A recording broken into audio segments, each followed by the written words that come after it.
늙어서 자식 나 신경 안 쓰고 자기네들 나름대로 잘 살게 도와주는 게 어떻게 하는 거예요? 자식 도와주는 거예요. 그러니까 지금 누구한테 잘해주는 게, 나한테 잘해주는 게 누구 도와주는 거야? 자식 도와주는 거예요. 그래서 여러분들 이제 자신을 위해서 사세요. 옛날에 40살, 50살까지 살 때는요, 자식 위해서 살아도 돼요. 왜? 내가 그냥 대충 살다가 적당히 알아서 죽어주니까. 한 부모가 46, 47에 죽어주면은요, 병이 들어도요, 별로 자식들 힘들이지도 않아요. 근데 70살에서부터 누워서 100살까지 누워있으면은요, 자식 미치는 거예요. 그러니까 누구한테 오늘 이후부터 잘해줘라? 본인한테 잘해줘라. 항상 어떤 처지에든 감사하여에 대해서 말씀을 드리겠습니다. 여러분들 참 우리나라 행복한 나라예요. 우리나라처럼 살기 좋은 나라가 없어요. 우리가 6.25 전쟁 끝났을 때 우리나라가 어느 정도로 살았느냐면 세계 가난하기로 세계 6위였어요. IT 아시죠? 지난해 지진이 일어났던 IT하고 똑같았어요. 근데 지금 50년이 지난 지금 IT는 어떻게 삽니까? 정말로 거적대기 속에서 살아요. 그런데 50년이 지난 우리나라는 지금 어떻습니까? 세계 경제 규모 13위, 소비지수 7위, 이탈리아보다도 더 잘 써요. 그리고 올해 1조 달러 경제 규모 1조 달러. 우리 어렸을 때는요 100억 달러 수출 맨날 그러고 자랐어요. 그거 배우고 자랐어요. 그런데 1000억 달러도 아니고 1조 달러. 대단한 거예요. 정말로 대단한 거예요. 전 세계에 이런 나라가 한 나라도 없는 거예요. 원조 받는 나라에서 원조 해주는 나라. 그래서 제가 이 대단한 사람들이 모여 살아갖고 우리나라 이름이 대한민국이라고 그런 거예요. 대한민국이라고. 여러분들 제가 얼마 전에 서안이라는 데를 다녀왔어요. 진시황 묘 있는데. 근데 그 진시황을 끌던 마차가요. 말이 4마리야. 4마리. 그 대단한 진시황을 끌고 가는 마차가 말이 4마리예요. 여기 정조 임금이 아버지 육릉에 갈 때 여기서 말 몇 마리 끌고 왔는지 알아요? 전체 행렬이 120마리도 채 안 됐어요. 근데 여러분들이 지금 2000cc 차를 타고 지금 여기 성당에 오셨다면 여러분은 말 몇 마리를 끌고 온 거냐면 150마리를 끌고 온 거예요. 말 150마리를 끌고 온 거예요. 우리가 얼마나 많은 걸 지금 누리고 살고 있는데 그걸 몰라요. 옛날에 왕은요 여름에 얼음 좀 먹고 싶으면은 동빙고 서빙고 막 뛰어가서 그냥 막 얼음 갖다 바쳤어요. 근데 우리는 집집마다 냉장고에서 열면 얼음 다 있어요. 동빙고 서빙고 다 있어요. 옛날에 진시황보다 옛날에 정조임금보다 우리가 훨씬 더 잘 사는 거예요. 그런데도 지금 감사하지 못하고 있다. 이건 정신적인 병이 들어있는 거예요. 짧은 시간 내에 남들은 100년 역사가 넘는데 우리는 겨우 30년, 40년 됐는데도요. 세계 4위 시장이에요. 4위 시장. 대단한 거예요. 텔레비전 잘 만들어요? 못 만들어요? 잘 만들어요. 2009년 기준으로 미국 LED 텔레비전 시장 90%가 한국 텔레비예요. 유럽에서는 뭐 내가 2004년인가 5년 갔을 때 이미 우리나라 LG가 거기 1위. 참 잘 만들어요. 파나소닉이라는 일본 텔레비전 회사가요. 한 달 전에 손들었어요. 텔레비 사업을 포기했어요. 뭐라고 포기했느냐면 우리는 삼성, LG 텔레비 따라갈 수가 없다. 그래서 우리는 텔레비 사업을 포기한다. 차 잘 만들죠. 텔레비전 잘 만들죠. 배 잘 만들죠. 휴대폰 잘 만들죠. 반도체 잘 만들지. 우리가 땅이 넓어요. 그렇다고 자원이 많아요. 정말 국민들 똑똑한 거 하나로, 성실한 거 하나로 이렇게까지 올라왔으면 행복해야죠. 근데 왜 OECD 30개 국가 중에 행복 등수가 25등이냔 말이에요. 욕심이 너무 많아서 그래요. 여러분들 지금 누리고 있는 것에 대해서 감사하지 못해서 그래요. 욕심 많은 사람은 기쁘게도 못 살고 감사도 못 해요. 여러분들 마음 안에 지금 욕심을 조금만 버리면요. 정말로 행복하게 살 수 있어요.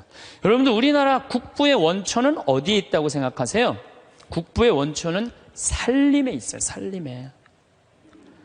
전 세계에서 잘 사는 나라의 첫 번째 조건은 살림입니다. 독일이 그렇고 일본이 그렇고 미국이 그래요. 우리나라가요.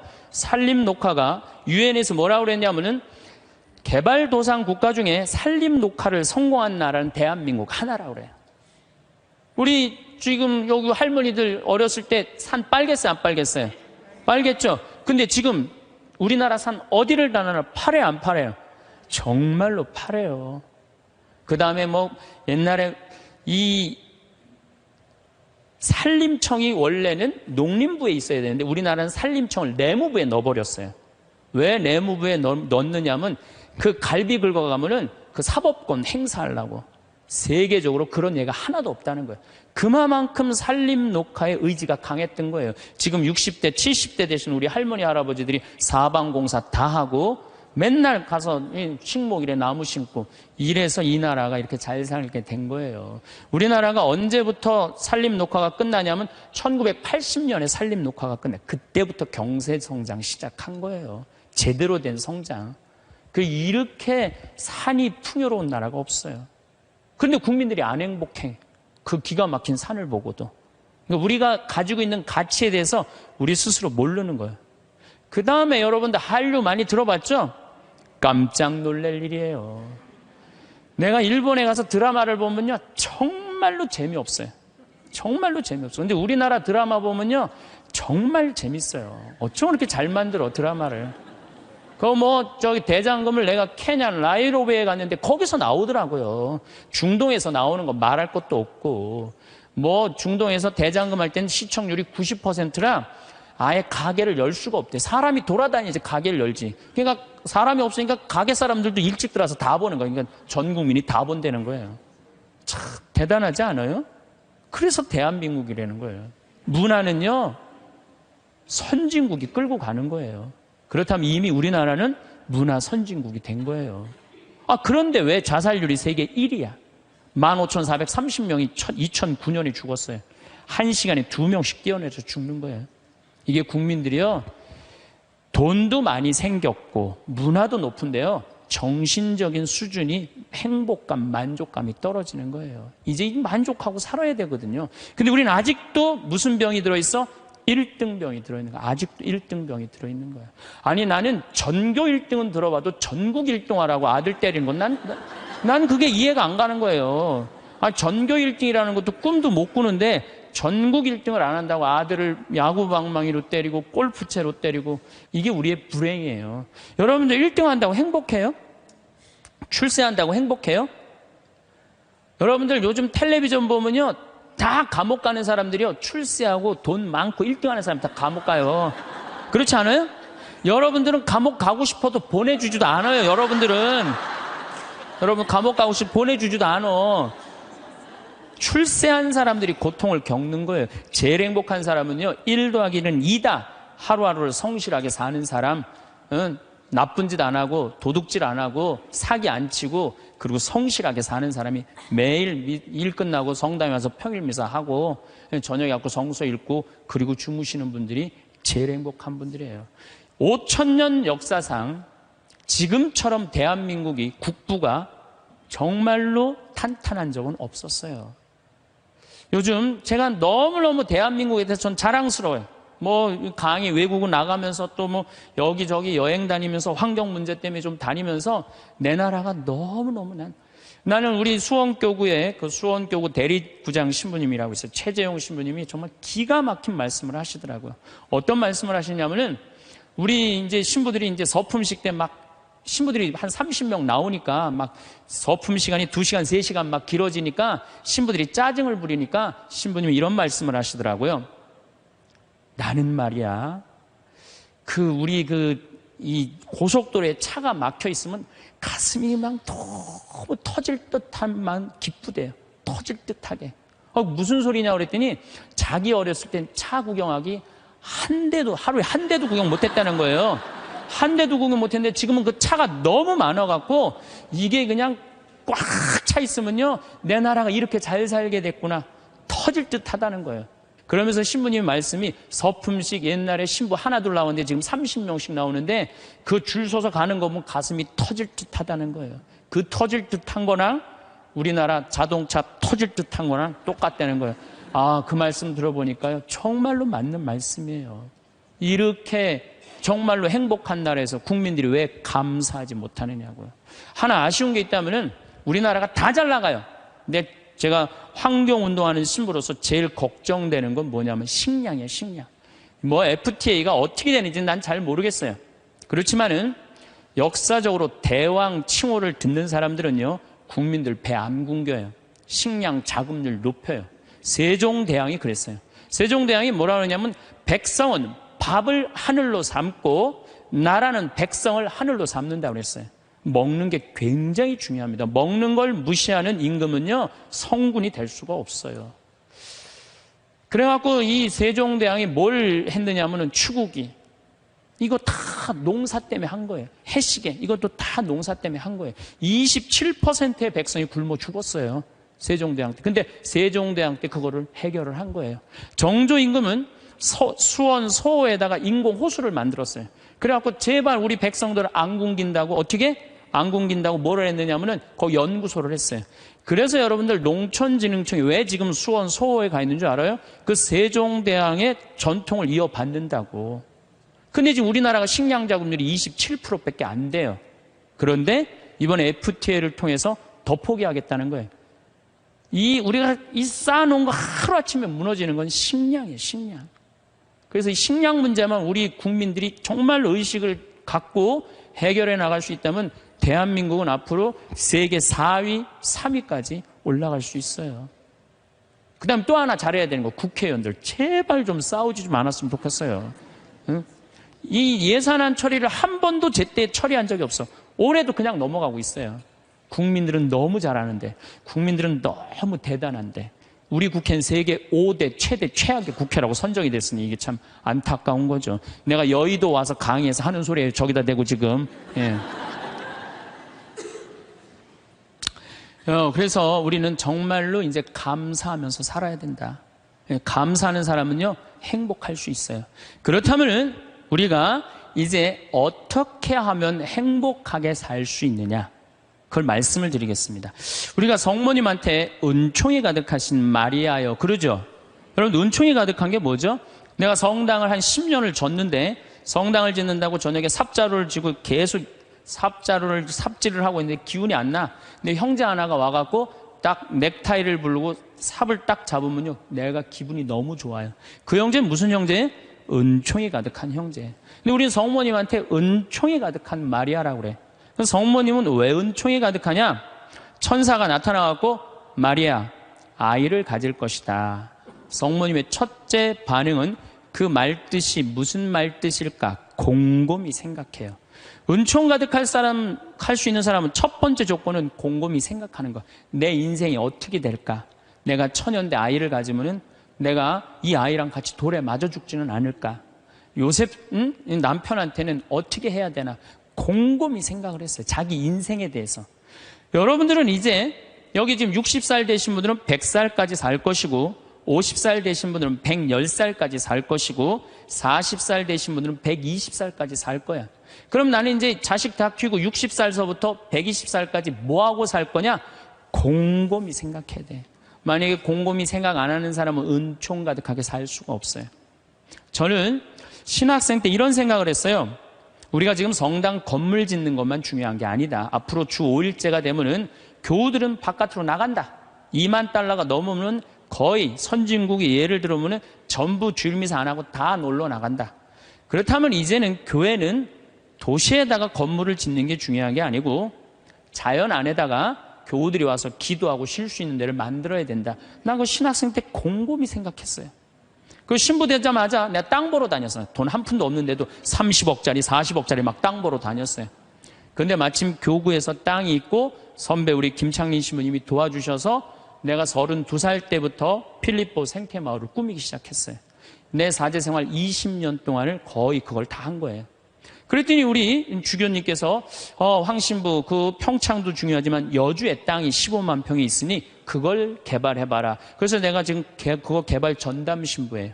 그런데 평창은 15,000평인데 여주는 15만 평에. 내가 이제 그거를 이제 꾸밀려고 그러면은 내가 또 한 20년은 또 그냥 흘러가겠어요. 너무너무 바쁘게. 나는 20년 동안 할 일이 있어요. 나는 늙어도 걱정 없어요. 할 일이 있으니까. 그랬더니 주교님이 또 한 번은 부르시더니 용인에 대대리에 5만 평이 있으니 그것도 개발하라는 거야. 나는 80살까지 할 일이 있는 거야, 나는. 얼마나 좋아요, 할 일이 있으니까. 근데 저는 제가 하고 싶은 건 아프리카의 생태마을 꾸미는 거예요. 그래갖고 지금 말라이 김청자 선생 가 있는데, 우리 한상호 신부님, 우리 또 수원교 오신 분들 가 있는데 내가 관심 많아요.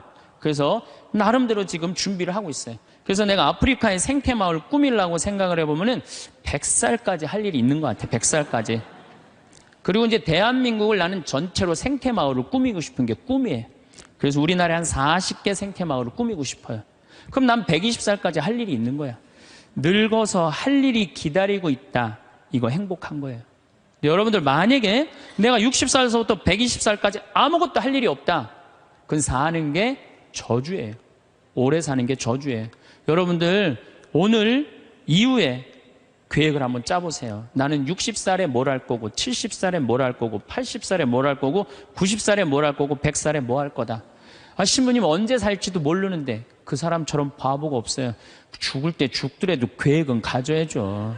계획이 이씨 살다가 죽는 사람이랑 계획 없이 그냥 대책 없이 100살까지 사는 사람이랑은 삶의 질이 틀린 거예요. 그래서 여러분들 이제 행복하게 살려면은 그런 생각을 곰곰해라. 두 번째, 내가 행복하려면 뭐 해야 되냐면 운동해야 돼. 아프면 안 돼요. 100살까지 살면서요, 이제는 죽지도 못해요. 죽을 만하면 살려갖고 오고, 죽을 만하면 살려갖고 와서 죽지도 못해요, 이제. 의술이 좋아갖고 죽지도 못해요. 그럼 귀양 앞으로 50년 살 거 어떻게 사는 게 좋을까요? 건강하게 사는 게 좋은 거죠. 그래서 여기 지금 대충 연령층을 보니까 50, 60대들이 많으세요. 여러분들 대개 50, 60년 더 살아요. 그러면 여러분들 수영장 다니셔야 돼요. 수영장 가갖고 뭐 자유형, 버터플라이 이런 거 하라는 거 아니에요. 수영장 걸어왔다 10분 왔다 갔다만 하면요, 산에 2시간 올라갔다 온 효과가 난대요. 허벅지에 근육이 안 풀리면은요, 죽을 때까지 누워서 뒤 가릴 수 있다는 거예요. 그런데 운동 안 하고 가만히 있는 할머니들 70살, 80살 되면요, 움직이지 못해요. 그럼 아들이 막 들었다가 화장실 갖다 놓고 씻고 그게 사는 거예요? 그렇게 100년까지 사는 거는 사는 게 아니죠. 그리고 여러분들 이제 한 70, 80대 갖고 이제 똥오 좀 싸기 시작하면요, 여러분들 어디 위에 누워서 자느냐면 비닐 위에 누워서 자요. 이불을 맨날 빨 수 없잖아요. 그러니까 두꺼운 비닐로 깐다고요. 그럼 거기서 이제 똥 싸면 이제 그거 딱 꺼내고 거기 또 뉘우고 똥 싸면 또 뉘우고 그러는 거예요. 그렇게 살기 싫으면 어떻게 해야 돼요? 운동해야 돼. 수영장 다니. 무슨 돈으로? 집 잡혀서.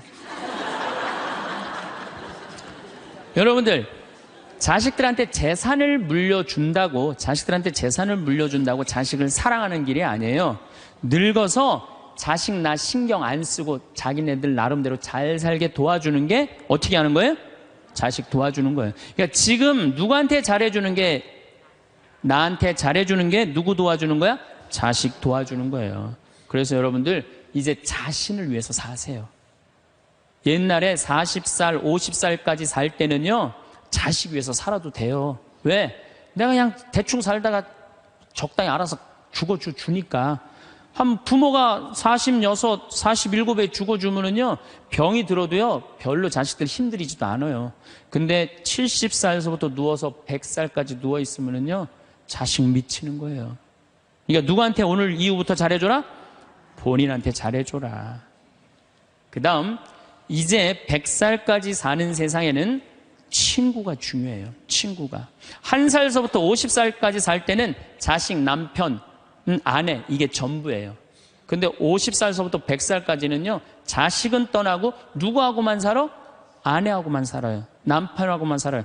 그 아내, 남편 이러고 둘이서 50년 동안 쳐다보고 있으면은요, 미쳐요. 친구는 이제 나이를 따지면 안 돼요. 친구. 난 제일 친한 친구가 86살이에요. 86살. 말씀드렸잖아요. 우리 생태마을 꾸며준 신부님. 얼마나 나한테는 소중한 친구예요. 그래서 나는 그분 지금 우리 생태마을에 내가 집 져놓고 같이 모시고 살아요.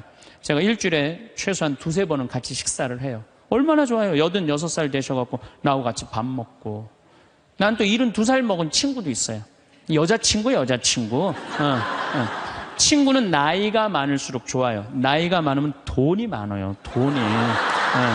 그래서 여러분들 나이 많은 친구 많이 사귀세요. 또 나는 또 7살짜리 여자친구도 있어요.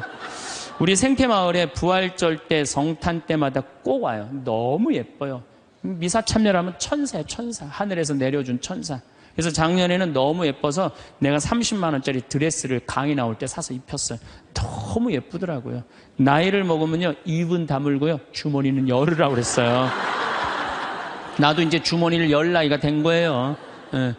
친구를 사귀는데 돈을 아끼지 마세요. 친구를 사귀는데 아낌없이. 돈보다 더 소중한 건 친구예요. 제가 어제 상지대학에 교수님들한테 강의를 갔는데 교수님 한 분이 강의 끝나고 오셨어요. 신부님, 나머지는 다 신부님 하는 대로 내가 잘 사는데 친구가 없네요. 내가 은퇴를 했는데 너무 혼자 있는 게 힘들다는 거예요. 여러분들, 부부싸움을 했어. 내가 정말 이 집에서 정말로 더럽고 치사해서 내가 못 산다. 자매님들, 저녁 10시에 보따리 싸들고 나왔어. 딱 나왔을 때 친구한테 전화해갖고, 친구야, 나 지금 보따리 싸갖고 나왔거든. 나 좀 재워줘라 라고 전화할 수 있는 친구 3명 있느냐? 있으세요? 그 집에 남편도 있고 자식도 있고 그런데 그 집에 가서 남편 딴 방에 가서 자라고 그러고 그 친구랑 잘 수 있는 친구 3명이 있어요? 차라리 찜질방 가서 자는 게 낫지. 응? 그런 친구 3명이 있어야 된다는 거예요. 저는 우리 생태마을이 올해도 한 3만 5천 명이 왔어요. 사람들이 왜 이렇게 많이 오느냐고 그래요. 또 주교님들도 그렇게 물어보세요. 이렇게 운영이 잘 되느냐고. 다른 교구 주교님들이. 저는 친구 때문에 그래요. 저는 우리 수원교구 신부가 400명이에요. 그럼 내가 농약 안 친 배추를 해갖고 제일 먼저 김장을 담아갖고 누구한테 보내주느냐 하면 우리 신부들한테 다 보내줘요. 왜? 신부한테는 신부가 최고 아니에요. 다 보내줘요. 그럼 농약 안 친 배추로 내가 선물로 하는 거예요. 또 청국장 가루, 이거 참 좋거든요. 사나이가 갑바가 있어야지 맞아요. 그리고 내가 하나씩 한 통씩 다 보내줘요. 그러니까 5년 동안 우리 수원교구 신부들은 나한테 매년 뭐 감자, 옥수수, 뭐 된장, 뭐 청국장, 김장 선물로 받는 거예요. 그러니까 1월 달에 주일학교 선생들이, 신부님 우리 주일학교 여름에 어디로 보낼까요? 평창. 나한테 얻어먹은 게 얼만데. 레지오 야외 어디로 보낼까요? 평창. 기브 앤드 테이크예요. 나는 친구가 목사님 친구들도 많고 스님 친구들도 많아요. 그래서 그냥 목사님들이 놀러 오라고, 스님들이 저 지리산 스님 꼭 놀러 오라고. 근데 시간이 너무 없는 거야. 나 그 친구들 다 만나러 다니려면 200살 살아도 모자라 지금. 친구가 많은 거는요, 너무너무 할 일이 많은 거예요. 친구들하고는 어울려 지내는 게 얼마나 즐거워요. 그렇죠? 여러분들, 지금부터라도 친구를 사귀세요. 친구는 3가지를 따지면 안 돼요. 나이, 지위, 재산. 이거 다 무시하고, 그 3가지를 무시하고 사람 대 사람으로. 그래서 여러분들, 멘토가 필요한 거. 멘토가 나의 삶에 정신적으로 나를 이끌어 줄 수 있는 멘토가 꼭 필요한 거예요. 난 아무도 없다. 그런 사람들이 자살하고 그런 사람들이 험악한 일을 딱 당하는 거죠. 그래서 우리가 이제 100년 사는 인생에는 자식만 전부가 아니고, 남편, 아내가 전부가 아니고, 누가 중요하다? 친구가 아주 중요하다. 자, 또 이제 행복하게 살려면 텔레비 시청을 제발 좀 줄여라.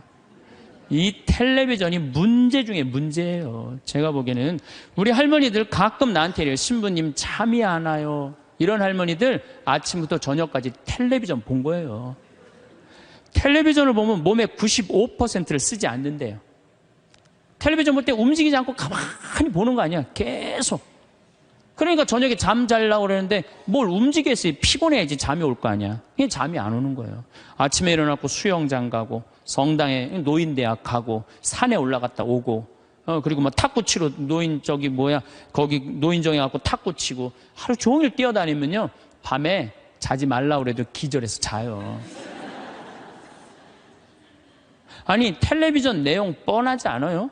가난한 집 아들이 애인이 있는데 출세하고 싶어서 애인하고 배신하고 부잣집 딸한테 그냥 장갈 가버린 거야. 그랬더니 여자가 난 이제 살고 싶지 않다 이렇게 배신당하고 저기 한강에 뛰어내려서 죽었어.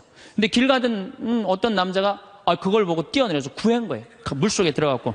구했는데, 어메, 이놈이 또 갑부집 아들이 구했네? 근데 또 라이벌 회사의 아들이야 보니까, 그래갖고 그냥 원수 갚는다는 얘기. 이번엔 또 내인 줄 알고 열심히 키웠는데, 어메, 이거 알고 보니 바뀌었네, 이게 애가. 아니, 이런 걸 뭘 맨날 보세요. 뭘 맨날 보세요. 여러분들, 제가 지난 시간에도 말씀드렸지만, 인간이요, 80년 사는 동안 잠자는데 26년을 쓴대요. 그리고 일하는데 21년을 쓴대요. 텔레비전 보는데 10년을 쓴다는 거예요. 10년을. 그리고 밥 먹는데 6년을 쓰고 사람 기다리는데 6년을 쓴다는 거예요. 우리가 그만큼 텔레비전을 많이 보면은요, 설거지대에 설거지가 쌓인대요. 텔레비전을 많이 보면 눈에 피가 쌓인대요. 농민들한테는. 텔레비전은 내가 할 수 있는 일을 자꾸 뒤로 미루게 만들어요. 그리고 사람을 자꾸 게을르게 만들고 질서를 무너뜨리게 만드는 거예요. 텔레비전을 보려고 해도 사건 중심의 드라마를 보라는 거예요. 사건 중심의. 맨날 애정 그런 거 보시지 마시고. 요즘 저는 지금 못 봤는데 지금 2번을 봤어요. 뿌리 깊은 나무라고 세종대왕이 한글 반포하는 과정. 너무 훌륭한 프로그램이에요. 난 뭐 그 회사에서 돈 받은 것도 없지만은 너무 훌륭한 프로그램이에요. 2번을 봤는데 글이 얼마나 중요한지 정말로 잘 표현했더라고요. 그런 걸 보시라는 거예요. 내셔널 지오그래픽, 히스토리 채널, 평화방송 뭐 이런 거 보라는 거예요. 제 얘기는. 괜히 그냥 남편이 그냥 물에 빠져 죽였는데 그냥 또 살아나갖고 점 찍고 나타나갖고 그냥 뭐 이런 거 보시지 마시고.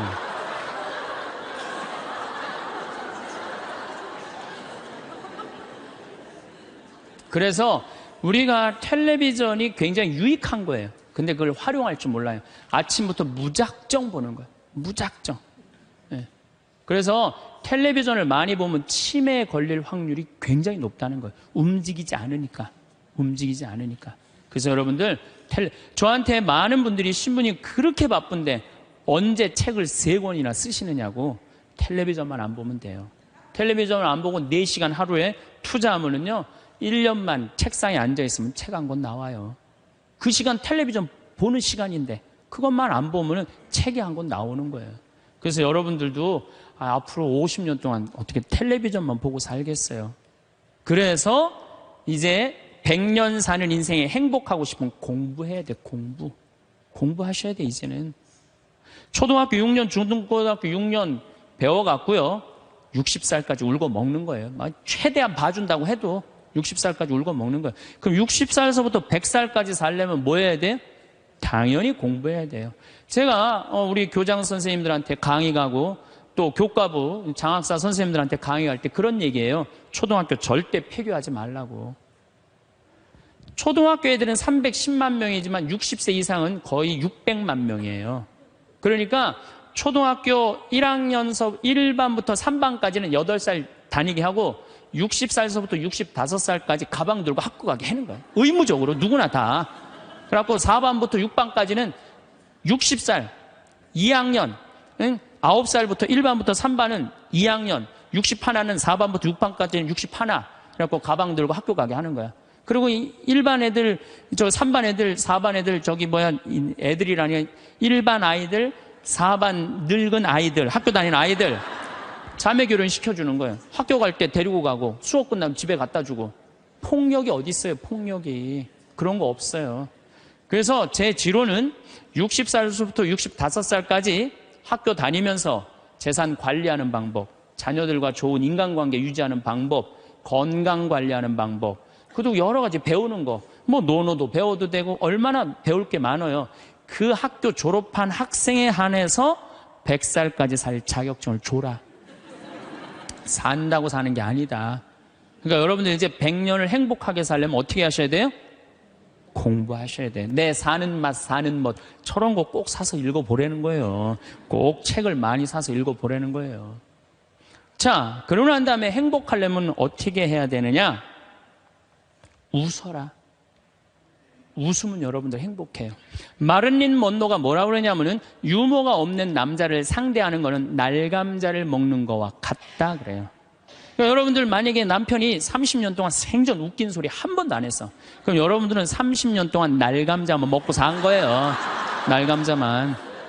아니 근데 60까지는 괜찮아. 60까지는. 근데 100살까지 생전 웃긴 얘기 안 해. 그럼 거의 100년 동안 날감자만 먹고 산 거예요. 그 사람 행복하겠어요? 안 행복하겠어요? 안 행복해요. 아인슈타인이요. 여러분들 언젠가 한번 봤을 거예요. 혀를 확 내물고 눈을 크게 뜨는 사진 보셨죠? 아인슈타인이 뭐라 그래요? 나의 천재성은 어디에서부터 시작된다? 유머에서부터 시작된다. 유머에서부터. 이탈리아 사람은 하루에 19분을 웃는데요.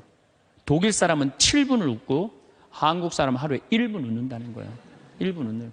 그러니까 한국 사람들이 그래서 행복 지수가 떨어지는 거예요. 안 웃어서 행복 지수가 떨어지는 거예요. 여러분들 웃는 게 얼마나 좋으냐면요. 이 웃는 여자들을 보면은요, 이뻐요. 웃는 여자들을 보면 예뻐. 왜 이쁜 줄 아세요? 막 웃으면 장운동이 막 돼. 장운동이 되면 막 소화도 잘 되고 피부가 예뻐. 그럼 피부가 예쁘면 사람들이 예쁘다 그러면 또 웃어. 막 웃어. 그럼 또 장운동이 또 돼. 장운동이 되면 또 40이 됐는데 얼굴이 예쁘다 그러면 또 막 웃어. 그럼 또 장운동이 돼. 계속 그 사람이 이쁜 거예요. 계속. 그러니까 이쁜 여자는 이쁠 수밖에 없어요. 왜? 웃어서. 그런데 안 웃는 여자는요, 딱 안 웃어. 그럼 사람들이 말도 안 걸어. 맨날 인상 써. 그러니까 장운동이 안 돼. 소화가 안 되는 거야. 소화가 안 되니까 또 인상을 써. 그러니까 주위에서 인상 쓰니까 피해. 그러니까 피하니까 저거에 날 또 피해야지. 그리고 또 인상을 써. 근데 장운동이 또 안 돼. 장운동이 안 되니까 또 인상을 쓰고. 그러니까 계속 인상을 쓰는 거야. 그럼 50살쯤 되면 안 웃은 사람은요, 얼굴에 굵은 주름만 있는 거야. 굵은 주름만. 그래갖고 그냥 얼굴을 보면은요, 이마에 막 칼자국 쫙 나 있고 막 이런데 칼자국 나 있는 거야, 그냥. 그러니까 안 웃는 사람은요, 결국은 웃는 사람이 나타나면 주위에 1m 사람들이 확 모여요. 근데 안 웃는 사람이 딱 나타나면 갑자기 5m 뒤로 사람이 다 물러나요. 그 사람 주위로. 그러니까 나는 매력적인 사람이 되고 싶다. 그럼 웃으면 돼요. 여러분들, 사람은 520개의 근육이 있는데 마라톤을 할 땐 15개가 움직이는데 웃을 땐 230개가 움직인대요. 그러니까 그렇게 좋은 거예요. 여러분들 웃을 때요, 웃는 여자들, 웃는 남자들은 목 디스크도 안 걸려요. 왜 안 걸리는 줄 아세요? 웃으면서 계속 이러는데 목 디스크가 걸리겠어요? 어떤 사람들이 목 디스크 그냥 이러고 인상 쓰고 있는 사람, 이런 사람이 목 디스크 걸리는 거예요. 네. 웃는 게 정말로 중요한 거예요. 그래서 좀 유머를 좀 해라. 내가 전 시간에 유머 그거 하나 했죠. 예, 재미난 거 하나 했죠.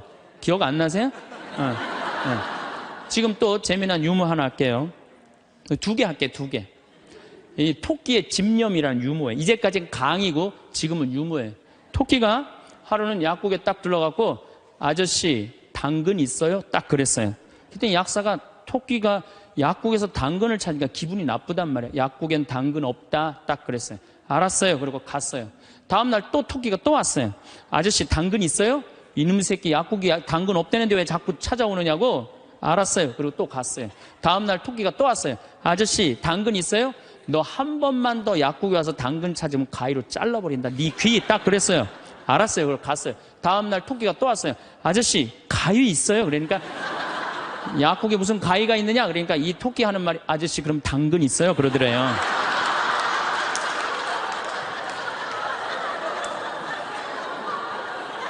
이게 토끼의 집념이라는 거, 집념. 내가 유머를 한두 개는 좀 알아갖고 유머를 하는 건 상당히 여유로운 거예요.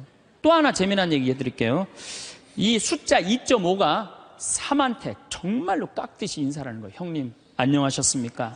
3이 너무 기분 좋은 거예요. 겨우 0.5밖에 차이가 안 나는데도 깍듯이 인사를 하니까 그냥 늘 그렇게 깍듯이 하는데 어느 날 갑자기 2.5가 딱 오더니, 야 3 일로 와봐 딱 그러는 거예요. 깜짝 놀란 이놈이 미쳤나? 너 미쳤냐? 그러니까 왜? 나 지금 점 빼고 왔는데 너 왜 그러냐? 딱 그러더래요.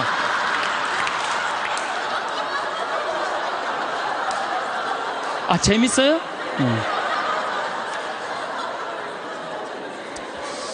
우리가 살면서 유머라는 것은 분위기를 굉장히 부드럽게 만들어줘요. 그래서 여러분들 좀 삶에 여유가 있는 사람, 이런 사람들이 유머를 잘 할 수가 있는 거예요.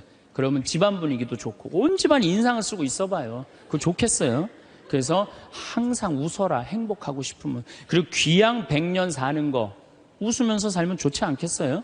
네, 웃는 사람. 그래서 일소라고 그러는 거예요. 한 번 화내면 한 번 늙고 한 번 웃으면 한 번 젊어진다. 그게 장운동 때문에 그런 거예요. 장운동 때문에. 그래서 여러분들 행복하게 살고 싶으면 어떻게 하시면 돼요? 웃으시면 돼요. 자, 맨 마지막으로 제 모든 강의의 결론입니다. 자기한테 잘해줘라. 우리는 너무 자기 자신한테 함부로 대한다. 작년 2월 달에 우리 생태마을에 대장암이 걸린 교회 다니는 자매가 하나 왔어요. 우리가 그때 암 환자들이 한 10명 있었는데 마리아, 테레사, 루시아 그러니까 하루 나한테 오더니 신부님 나도 본명 하나만 달라는 거, 세례명 하나만. 그 이제 그렇게 부르니까 세례명이 부러웠나 봐요. 돈 드는 것도 아니니까 요한나 이거 가지라고 줬어요, 내가. 공짜인데 요한나가 됐어, 이 자매가. 요한나가 됐는데 우리 생태마을에 작년에 암 환자가 한 10분 정도 있었는데 정말로 서로 마음이 맞는 거예요. 같은 병이 걸려 있으니까 서로 위로가 되고 정말 형제같이. 매일 이 곤드레 밥 먹으러 다니고 꿩만두 먹으러 다니고 막국수 먹으러 다니고 산채 비빔밥 먹으러 다니고 회 먹으러 다니고 또 북한에서 또 그 조개 그 아주 좋은 거 그것도 수입해다가 그것도 우리끼리 또 해서 먹고 작년에는 정말로 즐겁게 살았어요. 그런데 이 자매가 3월 말이 됐는데 뼈까지 다 전이가 된 거예요. 근데 암 환자가 뼈까지 전이가 되면 누워서 못 자요. 아파서. 앉아서 잔 거지. 다음날 성당 마당에서 날 만났어요. 날 또 꼭 끌어안더니 신부님 나 아무래도 죽을 것 같아요. 그런데 내가 여기 와갖고 3개월 동안 살면서 사는 게 이렇게 즐거운 건지 처음 알았대요. 아니 3,000원짜리 곤드레 밥을 먹으러 가도 이렇게 맛있고 즐거운 건 처음이래. 이렇게 같은 마음 통하는 우리 환자들이랑 환우들이랑 같이 먹어서 너무너무 행복했다는 거예요. 그런데 내 인생 48년을 돌아보면 행복했던 순간이 한 번도 없다는 거예요. 자기는 딸한테 하나도 안 미안하대요. 딸 자기가 빌딩 청소하고 대학까지 졸업시켰다는 거예요.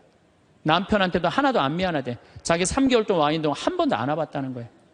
근데 누구한테 미안하냐면 자기 자신한테 너무너무 미안하다는 거예요. 그리고 내 어깨에 눈물을 뚝뚝 흘리고 이 자매는 일주일 만에 세상을 떠났어요. 자, 여러분들은 여기 지금 50, 60까지 사신 여러분들 열심히 살지 않으셨어요? 지금까지? 그렇지 않아요? 그리고 또 이 우중충한 날 강의 듣겠다고 여기 오신 여러분들은 무조건 열심히 사신 분들이에요. 그럼 여러분들은 지금 누구한테 제일 잘해줘야 되느냐면은 본인한테 제일 잘해줘야 돼요. 나는 본당 신부 10년 할 동안 교우들이 정말로 잘해줬어요.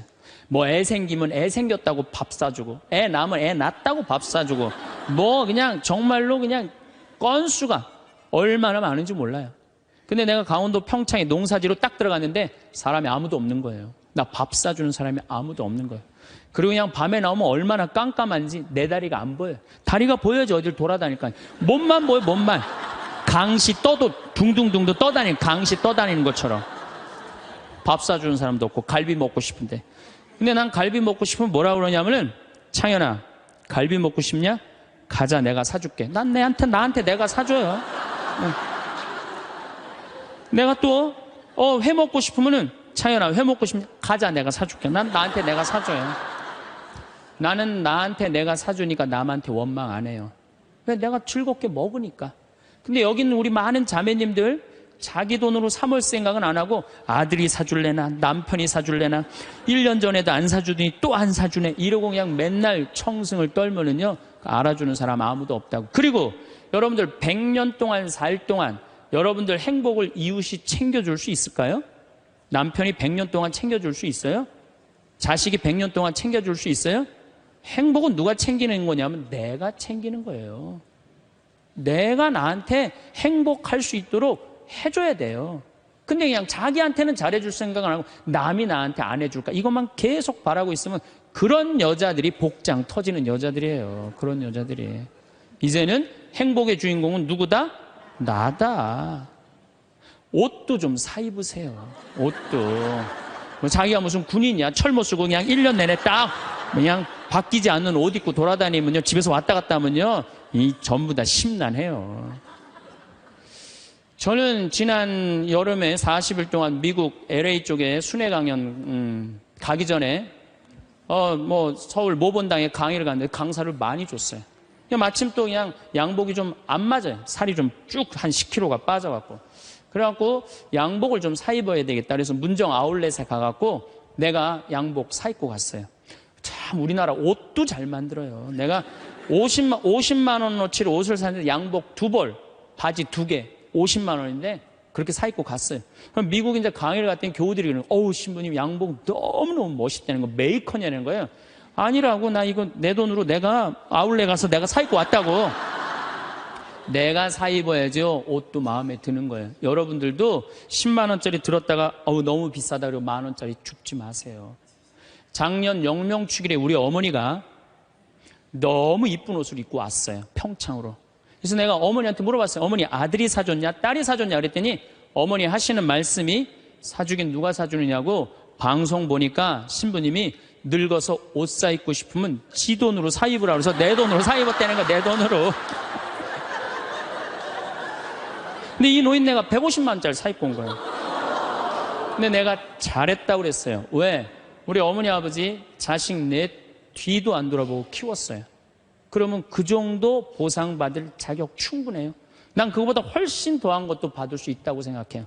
자식 위해서 재산 물려준다고 한 푼도 안 쓰고 거지같이 살기를 원하지 않아요. 그런 자식은 없을 거예요.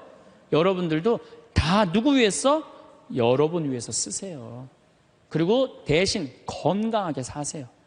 여행도 다니세요.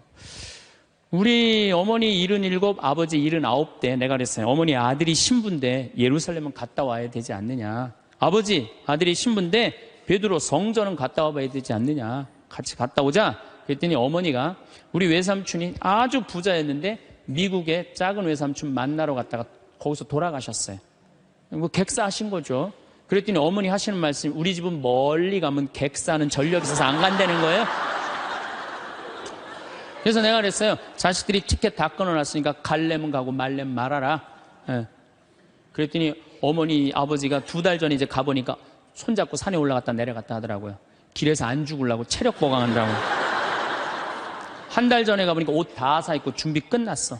성지순례를 갔는데 6시에 나오는데 5시 반에 나오는 거예요. 12일 동안 한 군데도 안 빼고 다 다니시는 거예요. 밥 먹으면서 내 손으로 안 하니까 밥도 너무 맛있다고 그냥 먹는 거예요. 그 토요일 날 저녁에 한국에 들어왔어요. 저녁 가족끼리 식사를 하고 저녁에 이제 헤어지고 다음 날 아침에 성지순례 간 사람들 전화를 하는데 다 비몽사몽이야. 집에 전화했는데 전화를 안 받는 거예요. 핸드폰도 안 받으시고. 난 두 분이 너무 힘들어서 돌아가셨는 줄 알았어요. 근데 2시에 통화가 됐어요. 아버지 왜 전화를 안 받느냐고. 그러니까 아버지가 자식들 전부 다 약수물 떠다 대주시거든요. 그거 이제 10일 동안 집을 비웠으니까 그 성지순례 끝나고 아침에 일어나고 약수도로 간 거예요. 어머니는 어디 가니까 파마로 간 거예요. 파마로. 나이 80대도 여행 다니는데 아무 문제 없어요. 여러분들 집 잡혀서 다니세요. 네. 제가 언젠가 행복 강의 때도 말씀드렸지만 요한 바울 2세 교황님이 돌아가시면서 뭐라고 그랬냐면은 나는 행복합니다. 여러분들도 행복하십시오. 그리고 돌아가셨어요. 이분이 1920년에 태어나셔서 2005년에 돌아가셨어요. 근데 이분이 안 행복할 게 뭐 있어요? 얼굴 잘생겼지, 키 크지, 노래 잘하지, 언어는 11개 언어를 자유자재로 했어요. 그리고 오상 받으신 비오 신부님이 뭐라고 그랬냐면 저분은 교황 될 분이라고. 신부 되자마자 주교되고, 주교되자마자 추기경 되고, 추기경 되자마자 교황 됐어요. 1981년에 교황이 돼서 2005년까지 24년 동안 교황 자리에 있었어요. 근데 이분 그렇게 청승 떨면서 안 살았어요. 하고 싶은 대로 하고 살았어요. 얼마나 하고 싶은 대로 하고 살았냐면은 시성식을 2000년 동안 교황청에서만 했거든요. 근데 이분은 뭐라고 그랬냐면 나는 나가서 한다. 누가 교황청에서 하라고 누가 정해놨느냐? 그래갖고 84년에 한국에 오셔서 시성식 하신 거예요. 파격적이시죠. 갈릴레오 갈릴레이 둥그렇다니까 그냥 옛날에 교황들이 평평한지 이놈은 뭐가 둥그러냐. 그러니까 이번 교황님이 요한 바울 2세 교황님이 500년 만에 미안하다. 너 감옥에 가두고 탑에 가둬서 사과했어요. 동방교회 파문한 거 철회했어요. 그랬더니 동방교회 수익권 인정해 줬어요. 그리고 102회에 걸쳐서 136개 나라를 순방한 거예요. 거의 24년 동안 교황청이 있은 적이 없어요. 전 세계 돌아다니냐고. 그래서 그분을 평화의 사도라고 그러는 거예요. 하고 싶은 대로 다 하고 돌아가시면서 나는 행복합니다. 여러분들도 행복하십시오. 그리고 돌아가셨단 말이에요. 여러분들도 이제 그만 자식 위해서 희생하세요. 집 잡혀갖고 먹고 싶은 거, 입고 싶은 거, 여행 다니고 싶은 거 다 다니세요. 다 다니고 한 90살 때 이제 죽을 때쯤 통장에 500만 원 딱 남겨놓고 자식들 불러요. 부르고 이렇게 말하세요. 나는 행복했다. 하고 싶은 대로 다 해서. 니네들도 행복해라. 그리고 돌아가셔야 돼요. 제일 내가 가슴 아픈 분들이 어떤 분들이냐면은 한 60살쯤 암이 걸려갖고 인생 돌아보니까 고생만 했단 말이야. 죽을 때 울면서 딸 불러서 엄마처럼 살지 말아라. 그리고 죽는 사람이 제일 가슴 아파요. 여러분들 죽을 때 이렇게 말씀하고 돌아가셔야 돼요. 엄마처럼 살다가 행복하게 살다가 너희들도 마지막 날에 하늘나라에서 다시 만나자. 아버지처럼 행복하게 살다가 어떻게? 마지막에 하늘나라에서 우리 다시 만나자. 그리고 돌아가셔야 돼요. 내가 내 마음 안에 슬픔, 괴로움, 고통, 불행이 꽉 차 있어. 그러면 내가 이웃한테 뭘 나눠줄 것 같아요? 슬픔, 짜증, 원망 이것만 나눠주게 돼 있어요. 근데 내 안에 기쁨이 흘러 넘쳐. 그냥 평화가 너무 흘러 넘쳐. 감사가 흘러 넘쳐. 행복이 흘러 넘쳐. 그런 분들은 이웃한테 뭘 줄 것 같아요? 기쁨, 평화, 그 다음에 구원까지 줄 수 있어요. 그래서 여러분들 돌아가시는 날, 하느님한테 돌아가시는 날, 하느님 정말로 이 세상에 와서 정말 감사합니다. 이렇게 당신 믿고 살아와서 나는 이 세상을 너무너무 행복하게 살았습니다. 그리고 돌아가실 때 꼴까닥 돌아가시라 이거예요. 그래서 여러분들 절대 돌아가시면서 엄마처럼 살지 말아라. 그리고 돌아가시지 말고 엄마처럼 살아라. 그리고 돌아가시고 행복하게 사시다가 가시기를 바라겠습니다. 황창연 신부님 명강에 잘 보셨나요? 황창연 신부님께서 전해주신 요한 바오로 2세 교황님, 나는 행복했습니다. 그러니 여러분도 행복하십시오. 도 좋지만 맨 마지막 말씀 중 엄마처럼 살아라. 나처럼 행복하게 살다가 하늘에서 보자란 말에 정말 뭉클했어요. 우리도 행복하게 남은 시간을 보내보아요. 행복하기 위한 습관 10가지 공유드려요. 행복하기 위한 습관은 각자의 삶에 긍정적인 변화를 가져올 수 있는 중요한 요소입니다. 행복을 증진시키기 위한 습관. 감사하는 마음가짐이 매일 감사할 것들을 적어보는 습관을 들이세요. 작은 것부터 큰 것까지 감사할 이유를 찾는 것은 행복감을 높이는 데 큰 도움이 됩니다. 운동하기 규칙적인 신체 활동은 엔도르핀 분비를 촉진시켜 기분을 좋게 하고 스트레스를 줄이는 데 효과적입니다. 긍정적인 생각 키우기. 긍정적인 면을 보려고 노력하고 부정적인 생각을 긍정적으로 전환하는 습관을 들이세요. 건강한 식습관 유지하기. 균형 잡힌 식단은 신체적, 정신적 건강을 모두 개선하는 데 중요합니다. 명상이나 요가 실천하기. 명상이나 요가는 마음을 평온하게 하고 스트레스를 감소시키는 데 도움이 됩니다. 좋은 인간관계 유지하기. 가족과 친구들과의 관계를 중요시하고 정기적으로 소통하는 것은 큰 행복감을 줍니다. 자신에게 친절하기. 자신을 비판하는 대신 스스로를 격려하고 인정하는 태도를 가지세요. 목표 설정 및 달성하기. 작은 목표부터 큰 목표까지 설정하고 달성해 나가는 과정에서 성취감을 느낄 수 있습니다. 도움을 주고받기. 다른 사람을 도와주는 행위는 큰 만족감을 줄 수 있습니다. 또한 필요할 때 도움을 받는 것도 중요합니다. 자연과 함께하기. 자연 속에서 시간을 보내는 것은 스트레스를 줄이고 마음의 평안을 찾는 데 도움이 됩니다. 이러한 습관들은 일상에 긍정적인 변화를 가져다 주고 행복한 삶을 사는 데 기여할 수 있습니다. 작은 변화부터 시작하여 점차 생활에 적용해가며 행복한 일상을 만들어 가세요. 오늘도 평온하시길. 구독과 좋아요는 영상 제작하는 데 큰 힘이 됩니다. 감사합니다. 우리가 남이 나한테 평가하는 게 전부는 아닙니다. 자기 소신, 자기 확신, 자기 멋이 있으면은요, 누가 뭐라 그래도 별로 거기에 흔들리지 않아요. 근데 그냥 남들 말에 막 귀 기울이고 그냥 거기에 신경 쓰는 사람은 조금만 뭐가 있어도 화를 내고 자기를 주체하지 못하는 거예요. 루카복음 9장 51절을 보면 예수님이 사마리아를 통해 예루살렘으로 올라가려고 할 때 사마리아 사람들이 예루살렘에 간다는 이유로 예수님을 거부해요. 들어가지 못하게 동네를. 그 동네로 지나가면 지름길로 갈 수 있는데 그러니까 야고보하고 요한이 열받아갖고 뭐라 그러냐면 하늘에서 불을 내려다가 살러버릴까요? 얼마나 열받았으면은 하늘에서 불을 내려다가 살러버릴까요? 그래요. 근데 예수님은 이 둘을 꾸짖고 돌아가세요. 아, 예수님도 돌아가는데 우리가 화가 난다고 그냥 열 지르는 사람마다 전부 다 정면 돌파할 필요는 뭐가 있어요? 참 예수님.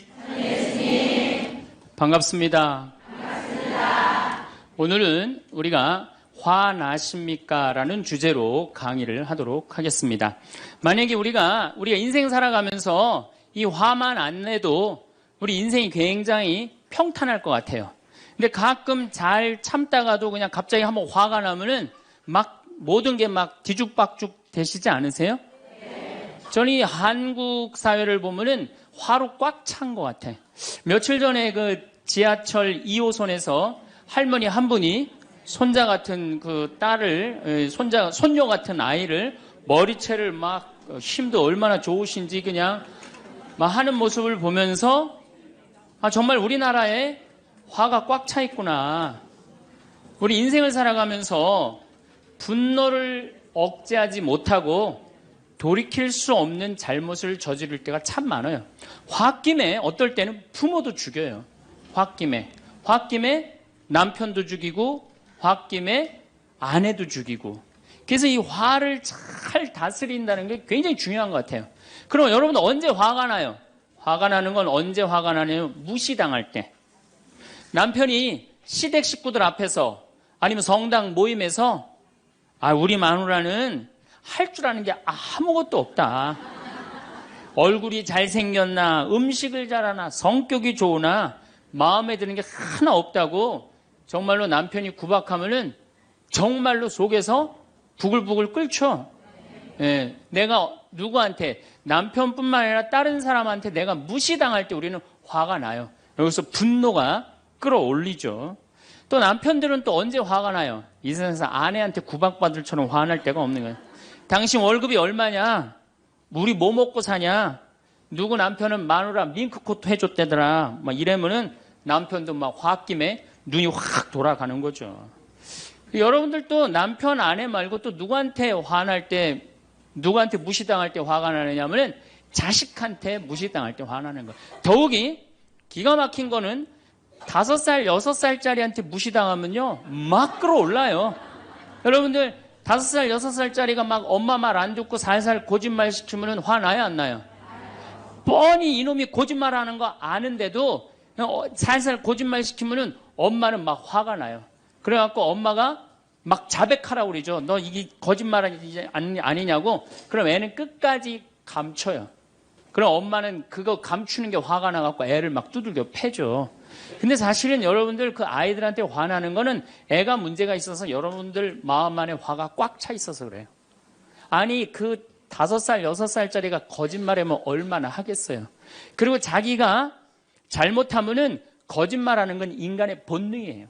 여러분들 국회의원들 청문회 볼 때 보면 거짓말 해야 안 해요? 장관 후보자들 청문회 할 때 보면 거짓말 해야 안 해요? 아니 그렇게 대단한 자리에 올라간 사람도 거짓말하는데 5살, 6살짜리가 거짓말한다고 그게 화가 나갖고 두들겨 패고 그러면 안 되죠. 그리고 뻔히 얘가 거짓말하는 거 알면서도 확인한다고 계속 자백해라, 진실을 말해라. 내가 보니까 거짓말하는 애가 나쁜 게 아니라 그렇게 몰아채는 엄마가 훨씬 나쁜 거예요. 그래갖고 마음 안에 뭐가 있느냐면은 너 한 번만 걸리기만 해봐라. 내가 가만히 두나 봐라. 그래갖고 한 번 걸리면은 한 번만 걸리기만 해봐라라고 95%의 엄마가 별론데요, 자식들한테. 그리고 걸리면은 두들겨 패는 엄마가 한 50%가 두들겨 팬대요. 어렸을 때 자식들한테. 이게 문제죠. 예. 또 누구 때문에 화가 나요, 여러분들?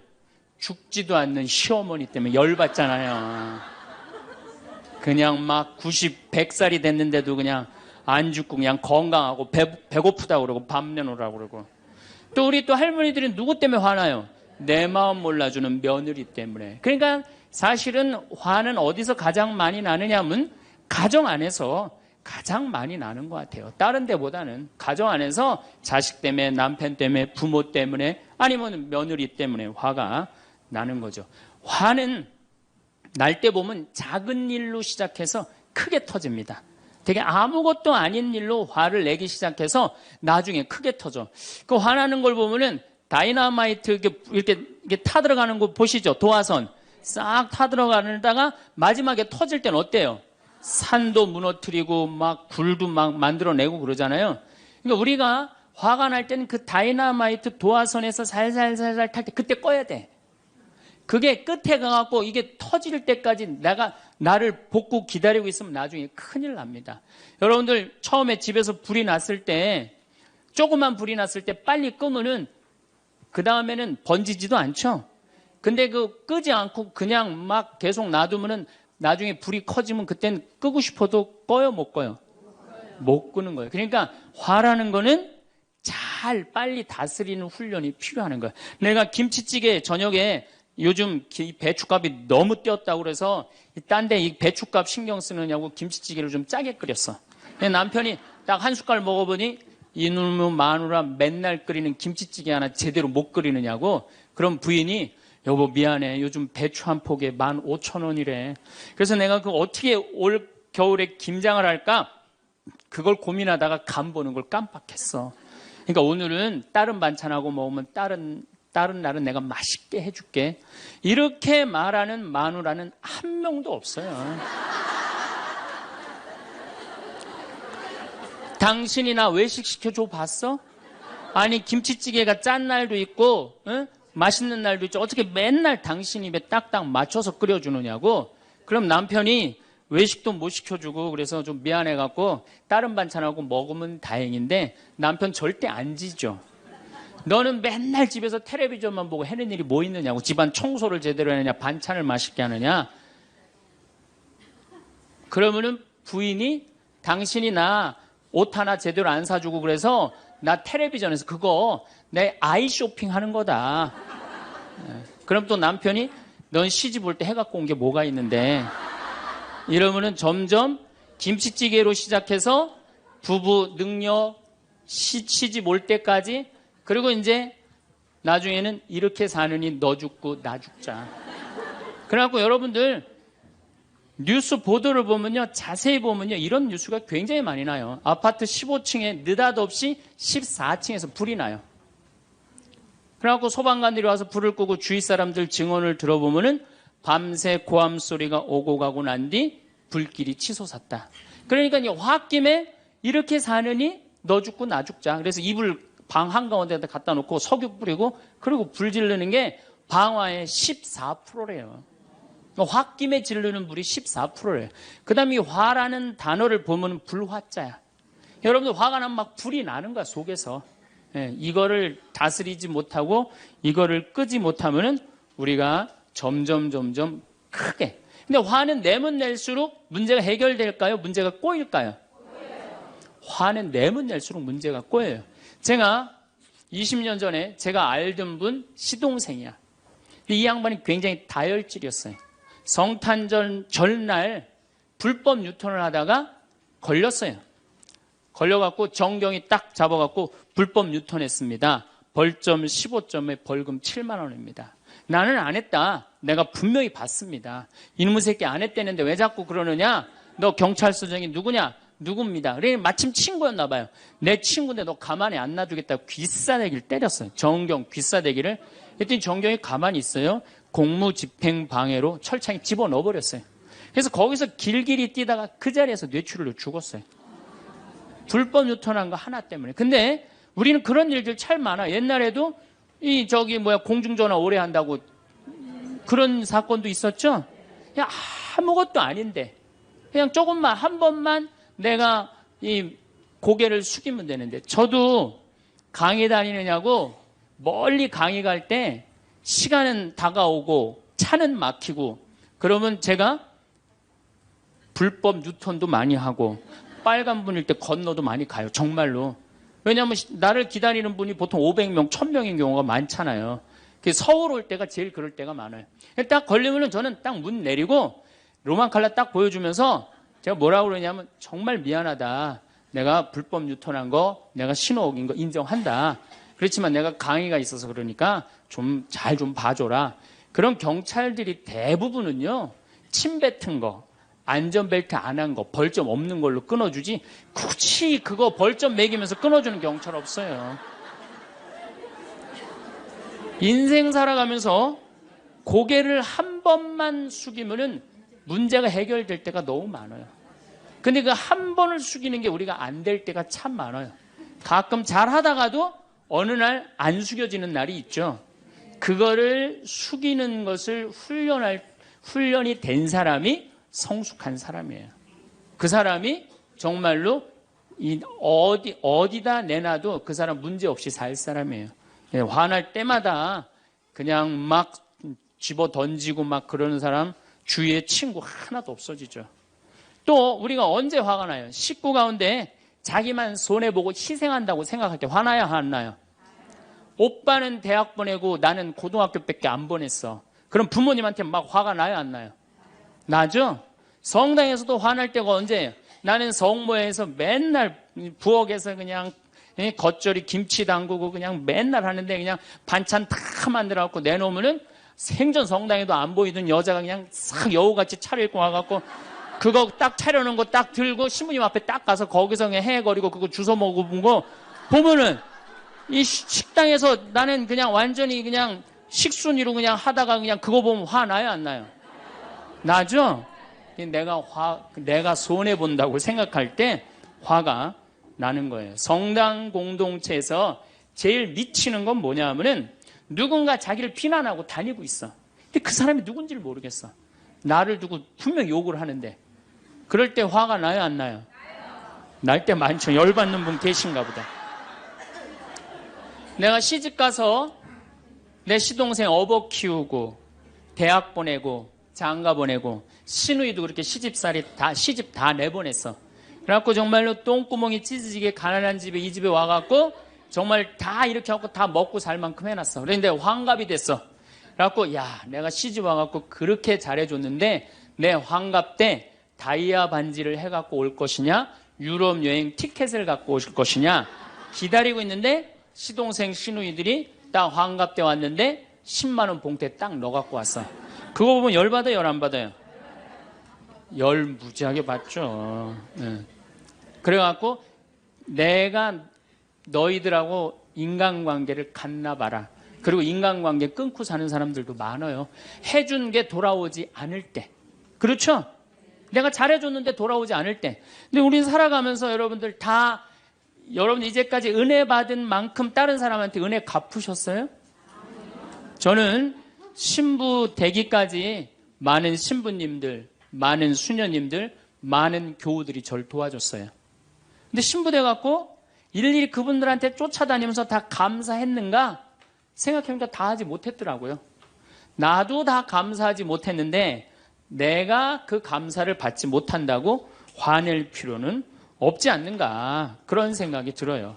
제가 신학교 다닐 때 우리 학장 신부님이 돌아가신 배문환 신부님이 영성훈화 할 때 아주 이해하지 못하는 훈화를 꼭 하셨어요. 여러분들은 본당 신부가 돼갖고 교우의 40%만 지지를 받아도 여러분들은 성공하는 신부입니다. 근데 전 신학생 때 이해가 안 갔어요. 신학생 때 왜 이해가 안 갔느냐면은 내가 신학생 때 인기가 얼마나 좋았느냐면은 막 방학 때 가면은 주일학교 애들이 막 매달려갖고 길을 못 갔어요. 지금이야 뭐 이상한 세상이 돼갖고 그러지 못하지만은 25년 전만 해도 애들이 신학생들을 얼마나 매달리고 좋아했어요. 초등학교 애들이. 중고등학교 애들은 내가 방학 끝나고 신학교 돌아가면은 애인 군대 보내는 것처럼 그렇게 섭섭하고 편지 보낸다고 그러고 학사님 보고 싶다고 그러고 본당에서 아줌마들은 나보면 죽어. 좋아서. 그런데 신부가 돼갖고 교우의 40%가 나를 지지해주지 않는다? 신학생 때도 인기가 이 정도라면 본당 신부 돼갖고 인기가 더 높을 거 아니에요. 그래서 신학교 그 영성훈화를 이해를 못했어요. 근데 막상 제가 신부가 되고 보니 교우의 40% 지지받는 거는요, 하늘의 별 따기보다도 어렵더라고요. 왜냐하면은 우리나라 지금 통계적으로 미사 참여율이 25% 나와요. 그러니까 정말로 그 신부님이 지지받는 신부님이다. 제대로 40% 지지받는 신부님이다. 그러면은 교우의 40%는 미사 참여율 나와야 될 거 아니에요. 그러니까 교우가 1000명이라면 400명은 나와야 될 거 아니에요. 2000명이라면 800명이라면 나와야 되는데 2000명 중에 800명 나오는 본당은 없어요. 2000명이라면 한 500명 정도, 600명 정도 나와요. 많이 나와요. 우리나라 평균적으로. 그러니까 40% 지지받는다는 게 어려워. 예수님은 나 환자 10명 고쳐줬는데 몇 명 돌아왔죠? 1명 돌아왔어요. 그러니까 여러분들 주위에 있는 사람들 10명한테 잘해줬어. 10명한테 잘해줬는데 9명이 돌아오지 않는다고 해서 섭섭할 필요가 없다는 얘기죠. 그 1명이라도 돌아오면은 다행인 거예요. 그러니까 모든 사람들한테 인정받는 일이 쉬운 일이 아니다. 많은 사람들 화나는 경우가 어떤 경우가 여러분들 화가 많으냐면 자기가 완전한 사람이라고 생각할 때, 자기 판단이 옳다고 생각할 때, 그걸 옳다고 믿을 때 화가 나요. 많은 분들이 어떤 경우가 있느냐면은 내가 관상 좀 볼 줄 아는데 그 사람 틀렸어.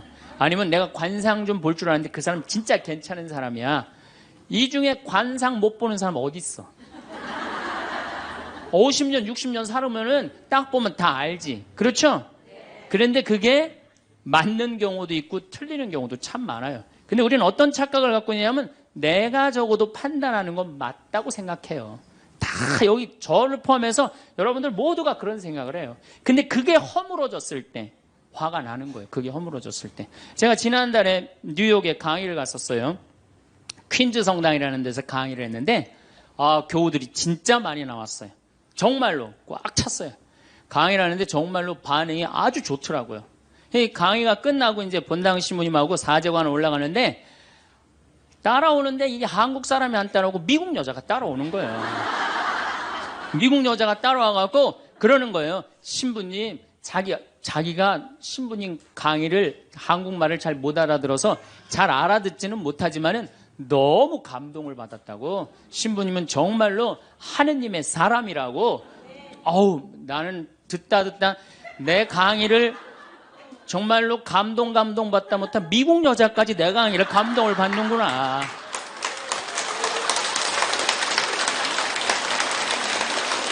그래갖고 기분이 너무 좋아갖고 이제 그 여자하고 얘기를 하고 있는데 본당 신부님이 자꾸 나를 끄는 거예요. 사정안에 빨리 가자고.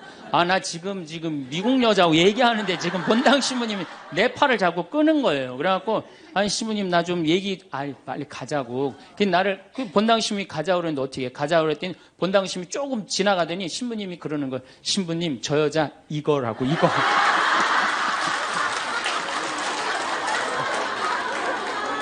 한국에서 강의만 오면은 강의 오는 신부님한테 쫓아다니면서 저런다고. 난 내가 강의 잘해갖고 그런 줄 알았더니 쫓아와갖고 그냥. 내가 성당 봉사한다고 해서 모두가 나를 알아봐 줄 거라고 착각해서는 안 됩니다. 성당에서 열심히 봉사하는 우리 형제 자매님들 가운데 요셉 형제 없으면 우리 성당 쓰러져. 마리아 자매님 없으면 우리 성모에 없어져. 우리 데레사 자매 없으면 성가대 없어져. 그 말 믿지 마세요. 없어져도 성당 잘 돌아가요. 성가대에서 데레사 자매 빠져도 오히려 더 잘 돼. 그러니까 내가 그렇게 대단한 인정을 받는다고, 내가 그런 자리에 차지한다고 생각하는 그때부터 내가 불행해지기 시작하는 거예요. 제가 늘 가끔 드리는 말씀이지만은 제가 작년 5월 달에 서울 오금동 성당에 강의 갔어요. 강의를 갔는데 그때도 막 많이 모였어요. 여러분들만큼. 그때는 베드로 얘기를 했어요. 베드로가 여러분들 굉장한 분이에요. 만약에 예수님한테 베드로가 없었다면 예수님이 없을 정도로 베드로는 예수님한테 절대적인 존재였어요. 막 그런 얘기를 막 하고 막 그러는데 교우들이 반응이 대단히 좋았어요. 그래갖고 이제 1강의가 끝나고 쉬는 시간이 됐는데 22년생 할머니야. 머리가 하얀 할머니가 자기가 돌아가신 추기경 형님하고 동갑이라는 거예요. 근데 추기경 형님이 항상 자기하고 친한데 동창이라고 그랬다는 거예요. 추기경 형님, 김수환 추기경 형님이. 근데 자기는 그때 할머니가 88살 정도 됐던 걸로 기억이 나요. 88년 동안 살면서 이렇게 훌륭한 신부님 강의 처음 들었다는 거예요. 이야, 내가 정말로 인기가 많은가 보다. 그래갖고 할머니가 신부님 손을 한 번만 잡으면 죽어도 여한이 없다는 거예요. 이제 이 나이에. 그래서 아유, 할머니 감사합니다. 그리고 할머니 손을 잡았는데 이 할머니 하시는 말씀이 난 오늘 우리 차동엽 신부님 손을 잡아서 죽어도 여한이 없다는 거예요. 차동엽 신부님 손을 잡아서.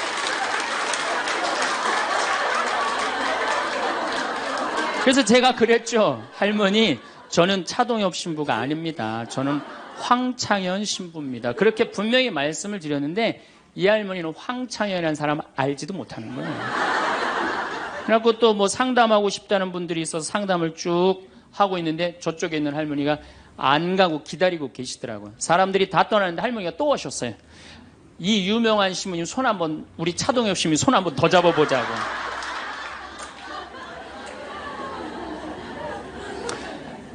모든 사람들이 나를 인정해주지 않는다 하더라도, 모든 사람들이 나를 알아주지 않는다 하더라도 실망하실 필요 없어요. 그리고 우리가 인생 살아가면서 모든 사람이 나를 인정해주는 일은 없어요. 그러니까 여러분들 가운데 모든 사람이 나를 좋아해. 이분은 사실은 나중에 불행의 씨를 갖고 있는 분이에요. 화의 씨를 갖고 있는 분이에요. 10명 중에 몇 명만 나를 좋아해도 성공해? 4명만 좋아해도 성공한 거예요. 아니, 10명 중에 1명만 나를 믿어줘도 여러분들은 실패한 인생이 아니에요. 9명은 나를 인정하지 않을 수도 있어요. 근데 가끔 나는 우리나라 연예인들을 보면 안타까워요. 연예인들 막 인기가 좋잖아요. 인기가 좋은데 막 따라다니잖아요. 막 따라다니는데 그 연예인들 따라다니는 사람들을 보면은 많이 따라다녀 500명, 1000명이야. 그러면은 국민의 5천만 명의 국민 중에 1000명 따라다니는데 그 1000명 속에서 자기가 인기가 완전히 있는 줄 아는 거예요. 완전히 그 1000명 속에서 파묻혀갖고 4999만 9천명은 그 사람이 누군지도 모를 수 있어요. 그렇지 않아요? 여러분들 요즘 연예인들 막 때로 나와갖고 뛰어다니고 막 춤추는 거 보면 구분돼요, 안 돼요? 난 아무리 알아보려고 그래도 나도 이제 늙어가기 시작하니까 이게 누가 누군지 모르겠더라고요. 나하고 그 사람들하고 아무 상관없어. 그러나 연예인들은 그런 생각을 안 해요. 자기가 모든 사람들한테 인기가 있다고 착각을 해요. 그런데 갑자기 댓글에 그게 노래냐, 그게 춤이냐, 그게 연기냐, 이런 악성 댓글이 올라오면 그때부터 미치는 거예요. 그래갖고 그 악성 댓글을 올려봤자 내가 보기에는 정신 나간 사람이 올리거나 아니면은 자기 마음에 안 드는 사람 올리는데 많이 올려야 50명, 100명도 안 올릴 거예요. 자기를 좋아하는 연예인들은, 저 일반 대중들은 보통 한 5,000명, 10,000명 되면은 그런 악성 댓글을 올리는 사람은 10명, 20명도 안 될 거예요. 근데 그거에 스트레스를 받아갖고 목매갖고 자살하는 연예인들이 참 많아요. 그럴 필요 없다는 거예요. 최진실 씨가 세상 떠난 지 벌써 이제 2년 됩니다. 참 안타까운 연예인이에요. 나는 최진실 씨하고 나이하고 비슷한 연배. 우리 어렸을 때 인기 최고였어요. 정말로. 정말 앞으로도 더 연애 활동을 했으면 우리한테 큰 기쁨을 줬을 거야. 근데 최진실 씨를 좋아하는 사람은 국민이 나를 포함해서 한 3천만 명은 될 거예요. 근데 최진실 씨가 세상 떠날 때 악성 댓글을 한 사람 4사람밖에 안 돼요. 근데 너무너무 안타깝죠. 그러니까 우리가 살아가면서 여러분들도 여러분들한테 막 나쁜 소리를 하는 사람은 한둘이야. 근데 그 한둘도 내가 보기엔 제정신 가진 사람은 아니다. 그러니까 모든 사람들한테 내가 인정받지 못한다고 그래서 화낼 필요는 없다. 제가 17년 전, 벌써 18년 전이네요.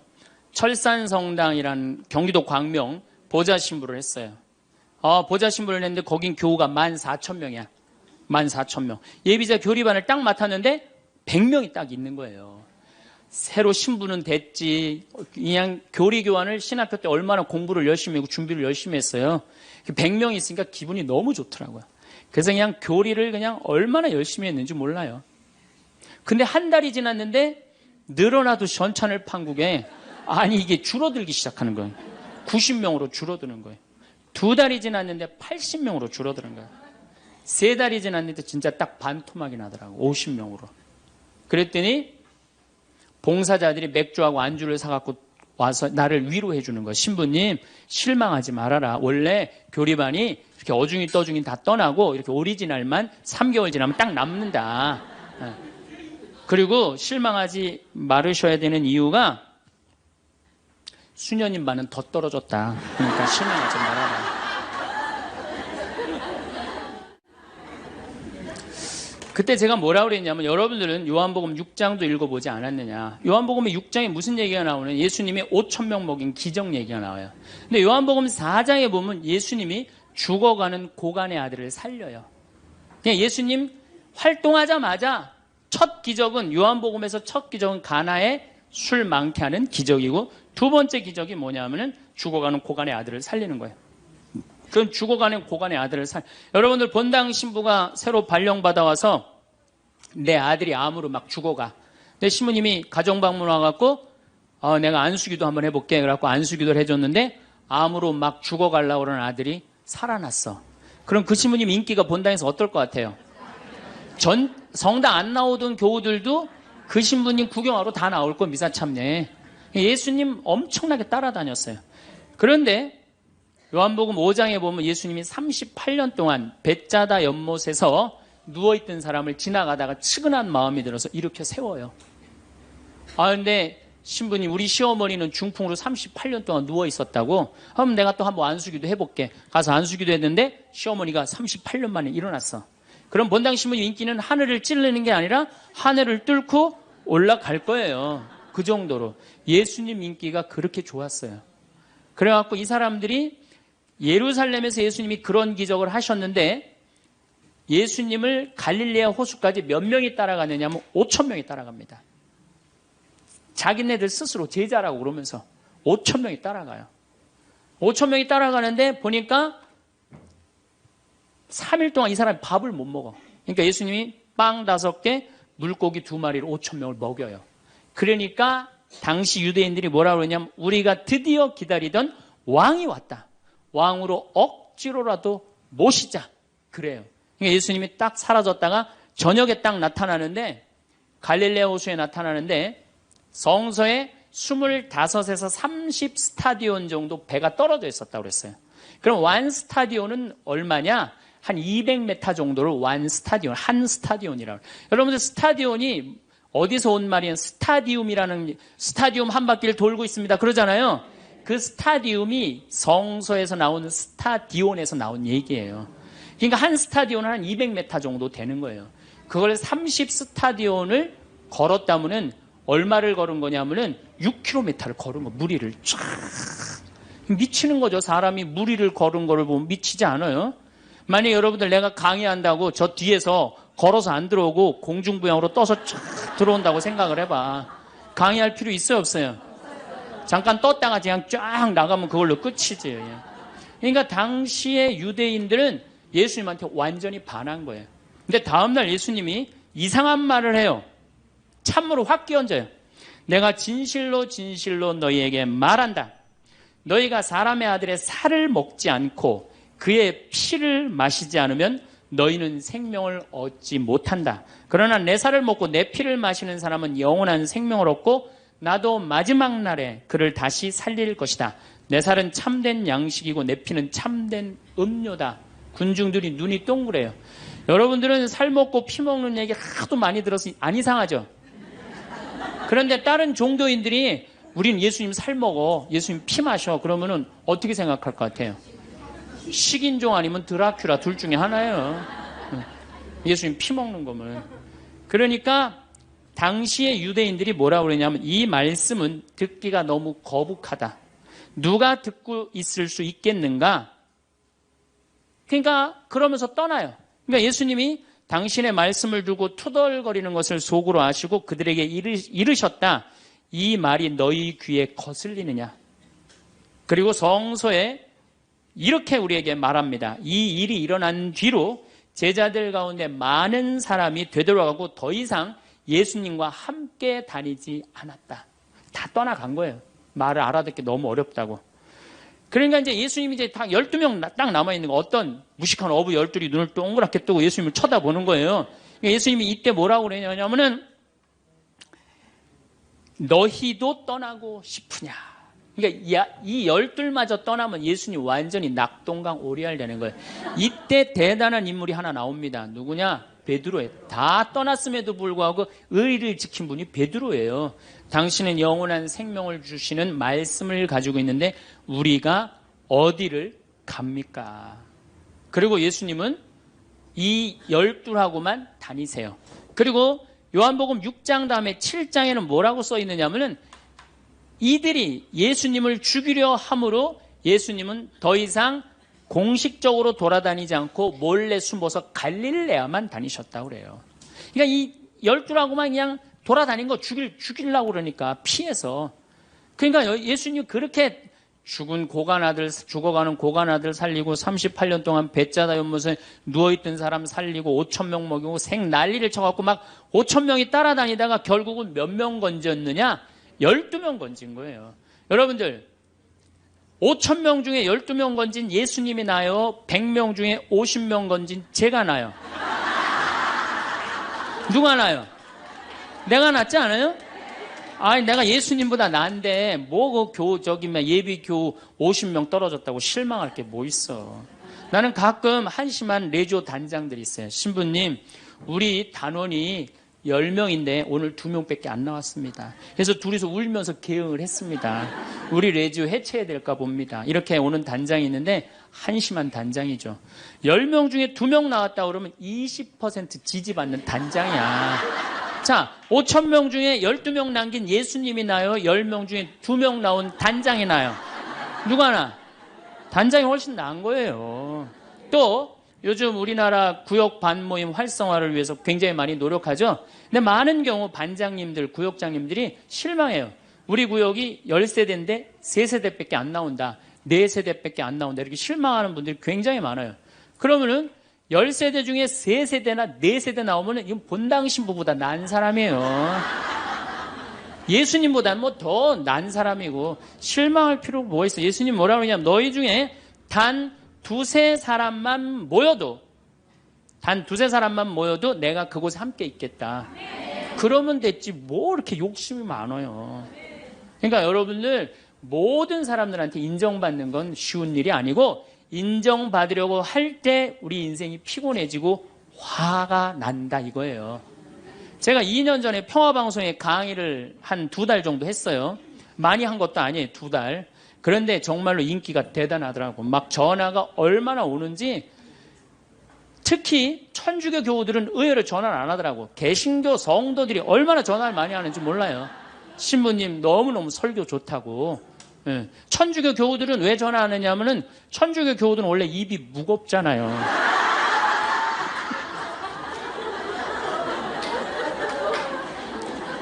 급기야는 목사님이 전화를 하셨어요.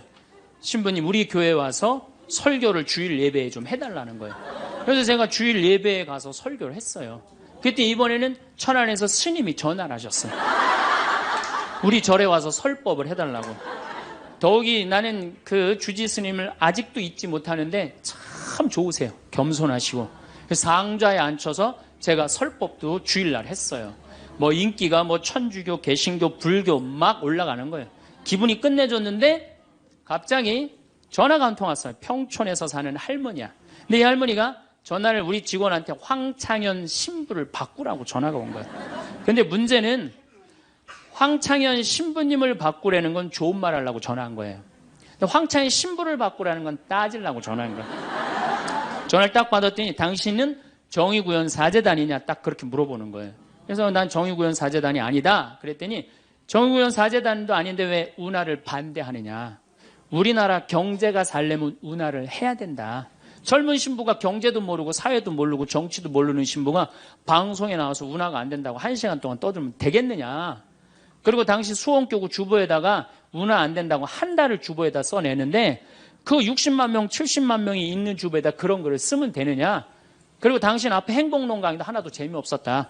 나와서 방송 나와서 강의하지 말아라. 그래서 전화를 탁 끊는 거예요. 제가 기분이 좋았겠어 나빴겠어요? 기분은 나빴지만 그 할머니 때문에 화를 주체하지 못해서 내가 목을 매갖고 자살을 해야 되겠다. 이 생각은 안 했어요. 생각이 다 틀린 거예요. 생각이 틀리고 상황이 다 틀린 거예요. 내 강의를 듣는 사람이 10,000명이라면 10,000명 중에 5,000명은 나하고 생각이 같을 수 있어요. 근데 5,000명은 나하고 틀릴 수 있어요. 5,000명이 틀리다고 그 5,000명 때문에 화낼 필요는 없다. 아, 나하고 틀릴 수도 있구나.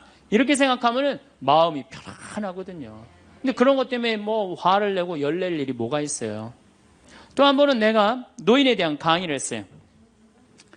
우리 이제 안 죽는다. 우리 이제 100살까지 산다. 110살까지 산다. 그러니까 자식들한테 재산 물려주지 말고 다 여러분 위해 쓰다가 죽어라. 그리고 통장에 얼마만 남기면 되냐? 500만 원만 남겨라. 500만 원만. 그렇게 마음껏 쓰다가 죽을 때는 돌아다니다 지치면은 그냥 죽을 땐 꼴까닥 죽어라. 네, 이렇게 강의를 했더니 아, 정말로 할머니들이 이번에는 전화를 무지하게 하는 거예요. 너무너무 내 노년을 확실히 알려줘서 고맙다고. 이번엔 순천에 있는 할아버지가 전화를 하셔서 신부님, 저는 70 먹은 노인인데 침례 교회를 다닙니다. 근데 신부님 강론을 듣고 가슴이 뻥 뚫렸다는 거예요. 아, 내가 남은 인생 30년이나 남았는데 어떻게 살아야 되는지 너무너무 잘 들었다고. 근데 신부님이 다음 주에 이제 돈 다 쓰다가 꼴까닥 죽는 방법을 알려준다고 그랬는데 그 주간에 당신이 어딜 가갖고 못 들었대, 내 강의를. 그래갖고 꼴까닥 죽는 방법을 알려달라고 전화를 했더라. 이야, 정말로 이 순천의 할아버지도 나한테 전화를 기분이 너무너무 좋더라고요. 근데 하느님은 참 짓궂게도 그 전화 끊자마자 이번에는 저 부산에서 전화가 왔어요. 황창현 신부를 바꾸라고. 전화를 딱 받았더니 당신이 황창현 신부냐고. 내가 황창현 신부라. 당신 요즘 왜 그런 강의를 방송에서 나와서 해서 집안을 평지풍파를 일으키는 거야. 그러니까 내 강의를 듣고 시어머니일 거예요. 시어머니가 내 강의를 듣고 며느리를 불러서 한 소리 한 거지. 나 안 죽는데더라.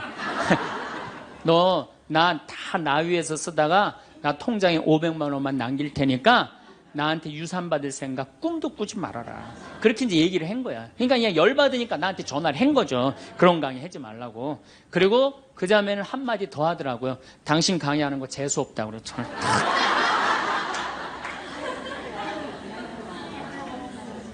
내가 그 전화를 받고 기분이 좋았겠어요? 나빴겠어요? 기분은 나빴지만 내가 화가 나고 내 감정을 주체할 정도는 아니었어요. 왜? 상황이 틀리니까. 얼마든지 내가 공격받을 수 있는 얘기를 한 거니까. 그런 다른 의견이 있을 수 있는 거예요. 그걸 일일이 다 대응하려고 그러면요, 나중에 내가 어떻게 될 것 같아요? 미쳐요. 미쳐요. 여러분들, 요즘 나는 가끔 텔레비전 보면서 총리들도, 대통령도 막 신발 막 던지고 막 결함 막 던지고 그러잖아요. 대통령한테도. 우리가 남이 나한테 평가하는 게 전부는 아닙니다. 자기 소신, 자기 확신, 자기 멋이 있으면은요, 누가 뭐라 그래도 별로 거기에 흔들리지 않아요. 근데 그냥 남들 말에 막 귀 기울이고 그냥 거기에 신경 쓰는 사람은 조금만 뭐가 있어도 화를 내고 자기를 주체하지 못하는 거예요. 루카복음 9장 51절을 보면 예수님이 사마리아를 통해 예루살렘으로 올라가려고 할 때 사마리아 사람들이 예루살렘에 간다는 이유로 예수님을 거부해요. 들어가지 못하게, 동네를. 그 동네로 지나가면 지름길로 갈 수 있는데, 그러니까 야고보하고 요한이 열받아갖고 뭐라 그러냐면 하늘에서 불을 내려다가 살러버릴까요? 얼마나 열받았으면은 하늘에서 불을 내려다가 살러버릴까요? 그래요. 근데 예수님은 이 둘을 꾸짖고 돌아가세요. 아, 예수님도 돌아가는데 우리가 화가 난다고 그냥 열 지르는 사람마다 전부 다 정면 돌파할 필요는 뭐가 있어요? 그렇지 않겠어요? 우리도 예수님처럼 돌아갈 상황이 되면 돌아갈 줄 알아야 됩니다. 세상 사람들이 다 나를 몰라준다 해도 화낼 일도 아니에요. 공자님은 뭐라고 그러셨느냐? 진정한 성인은 자기를 몰라줘도 분노하지 않고 유유자적할 줄 아는 사람이 진정한 성인이라고 그랬어요. 내가 누군데 나를 몰라봐. 왕년에 내가 이 거리를 주름 잡던 사람인데 이 성당 지을 때 내가 어떻게 했는데 나에게 이럴 수가 있어. 내가 시집와서 똥구녕이 찢어지게 가난한 이 집 이렇게 일으켜놨는데 나를 무시할 수 있어? 이렇게 자꾸 자기 도취에 사로잡히면은요, 나중에 다른 사람하고 부닥치게 되고 잘난 척하게 되는 그런 꼴이 된다. 그런 꼴이에요. 여러분들 반대로 모두를 사랑할 수 있어요? 내가 모든 사람들한테 사랑받을 수도 없지만은 반대로 사랑할 수 있느냐? 다 사랑할 수 있어요? 쉽지 않죠? 내가 본당 신부 해보니까 다 사랑하는 사람이 있긴 있더라고요. 누가 다 사랑하느냐면 머리에 꽃 꽂은 여자가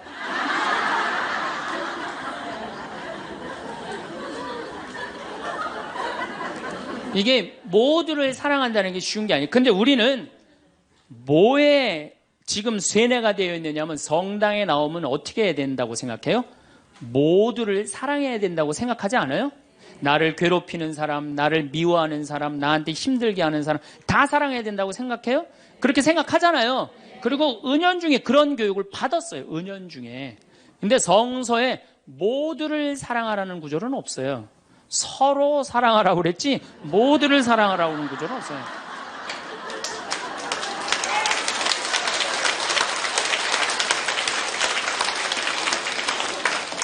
그러면은 이 모두를 이 사랑하는 게 얼마나 어려우느냐 요 얘기만 하고 다음 시간에 얘기하도록 하겠습니다. 사람은요 동그란 사람이 있고 네모난 사람이 있고 세모난 사람이 있고 별난 사람이 있어요.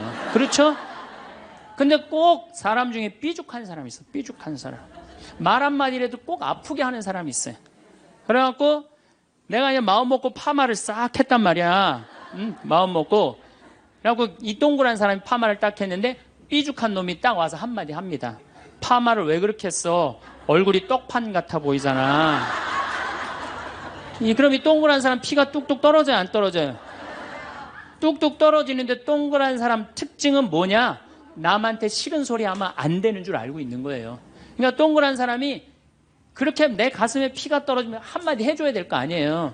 내가 떡판이든 뭐든 네가 무슨 상관이냐 이렇게 얘기를 해야 되는데 동그란 사람은 파마를 왜 그렇게 해서 얼굴이 떡판 같잖아. 그러면 동그란 사람이 뭐라고 그러냐면 그러게 해다 보니 그렇게 됐네. 그리고 어디 가서 울기 시작하냐면 성당에 가서 울기 시작하는 거예요. 예수님 저 삐죽한 여자가 나보러 떡판이래요. 근데 예수님 당신이 정말로 십자가에서 참고 인내하고 용서하고 사랑했으니까 나도 참고 용서하고 인내하고 사랑할게요. 그래갖고 그냥 겨우 어떻게 주체할 수 없는 걸 다스려갖고 고해성사를 봤어. 고해성사를 봐갖고 용서를 했어. 자기하고 예수님하고 신부님하고는 화해를 했는데 그 삐죽한 사람하고는 화해했어 안 했어요? 삐죽한 사람은 찔렀는지도 모르고 몰라요. 그 사람 피가 흐르는지도 몰라요. 그런데 더 동그란 사람 미치는 건 뭐냐면 그렇게 찔러놓고 딴 데 가고 막 헤거리고 또 수다 떨면은 동그란 사람이 속으로 무슨 생각이 들어요? 넌 웃음이 나오니? 난 지금 피가 뚝뚝 흐르는데.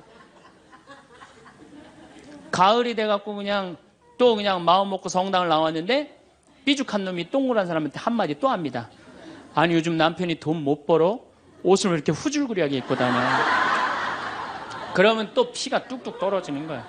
이 동그란 사람 여러분들 삐죽한 사람 만나야 돼? 만나지 말아야 돼? 만나면 안 돼요. 이 삐죽한 놈 누구 소개시켜줘야 되냐면 별난 놈 소개시켜줘. 별난 놈. 찔러도 안 나오는 별난 놈. 이런 놈 소개시켜줘야지 어떻게 모두를 사랑할 수 있어요. 그거는 불가능한 얘기예요. 모두를 사랑한다는 거. 그러니까 여러분들 오늘 이후로 나는 모든 사람을 사랑할 것이다. 그러면 나중에 누가 망가지냐면 내가 망가져요. 네, 모두를 사랑하면서 자기가 완전히 망가지는 거예요. 모두를 사랑하면서 기쁨은 다행인데 모두를 사랑하면서 그걸 끌어안느냐고 속에서 부글부글 끓어. 그냥 화가 꽉 차 있는 거죠. 그러면은 다음 시간에 정말 모두를 사랑하는 일이 얼마나 어려운 일인지 이야기 나누도록 하겠습니다. 황창현 신부님의 화가 나십니까? 일부 명강에 재밌게 보셨나요? 신부님께서 말씀하신 내용 중에 화를 다스려야 한다는 말씀이 인상 깊었던 강의였어요. 화가 날 때 참고 마음을 다스리는 데 도움이 되는 명언 공유 드립니다. 마하트마 간디 눈은 세상을 눈먼자로 만들 뿐이다. 달라이 라마 화를 내는 것은 뜨거운 석탄을 손에 쥐고 있는 것과 같다. 그것은 당신을 태울 뿐이다. 마크 트웨인 화를 참을 수 없는 사람은 나약한 사람이다. 화를 내지 않을 수 있는 사람은 강한 사람이다. 에픽테토스, 당신을 화나게 하는 것이 아니라 그것에 대한 당신의 생각이 당신을 화나게 한다. 엘버트 아인슈타인, 화가 나면 입을 닫고 마음을 열어라. 세네카, 분노는 이성을 멀리하는 것이다. 윌리엄 아서워드, 화가 나면 열을 세고 매우 화가 나면 100을 세라. 벤저민 프랭클린, 화를 참는 것은 좋은 일이지만 이해하고 용서하는 것은 더욱 좋은 일이다. 마하트마 간디, 화를 내는 것은 자기가 옳다는 것을 증명하기 위함이 아니라 자기가 잘못을 인정하지 않으려는 것일 뿐이다. 화를 다스리는 데 도움이 되길 바랍니다. 건강과 평온한 함께. 감사합니다.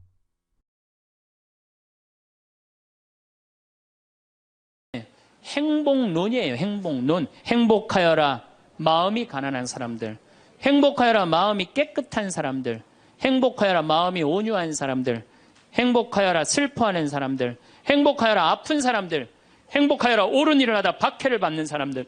너희는 기뻐하고 즐거워하여라. 하늘에 받을 상이 크다. 그러니까 우리 보래 행복하라고 그러는 거예요. 예수님 기쁨을 처음 입을 열어서 하신 거는 행복론이고 마지막에 돌아가실 때는 기쁨이에요. 기쁨. 우리한테 기쁨과 행복을 주고 싶었던 거예요. 근데 그냥 2000년 지나서 와서 보니까 그냥 천주교교들 그냥 기쁨과 행복은 온데간데 없고 옷은 다 까먹고 입고 와갖고 앉아갖고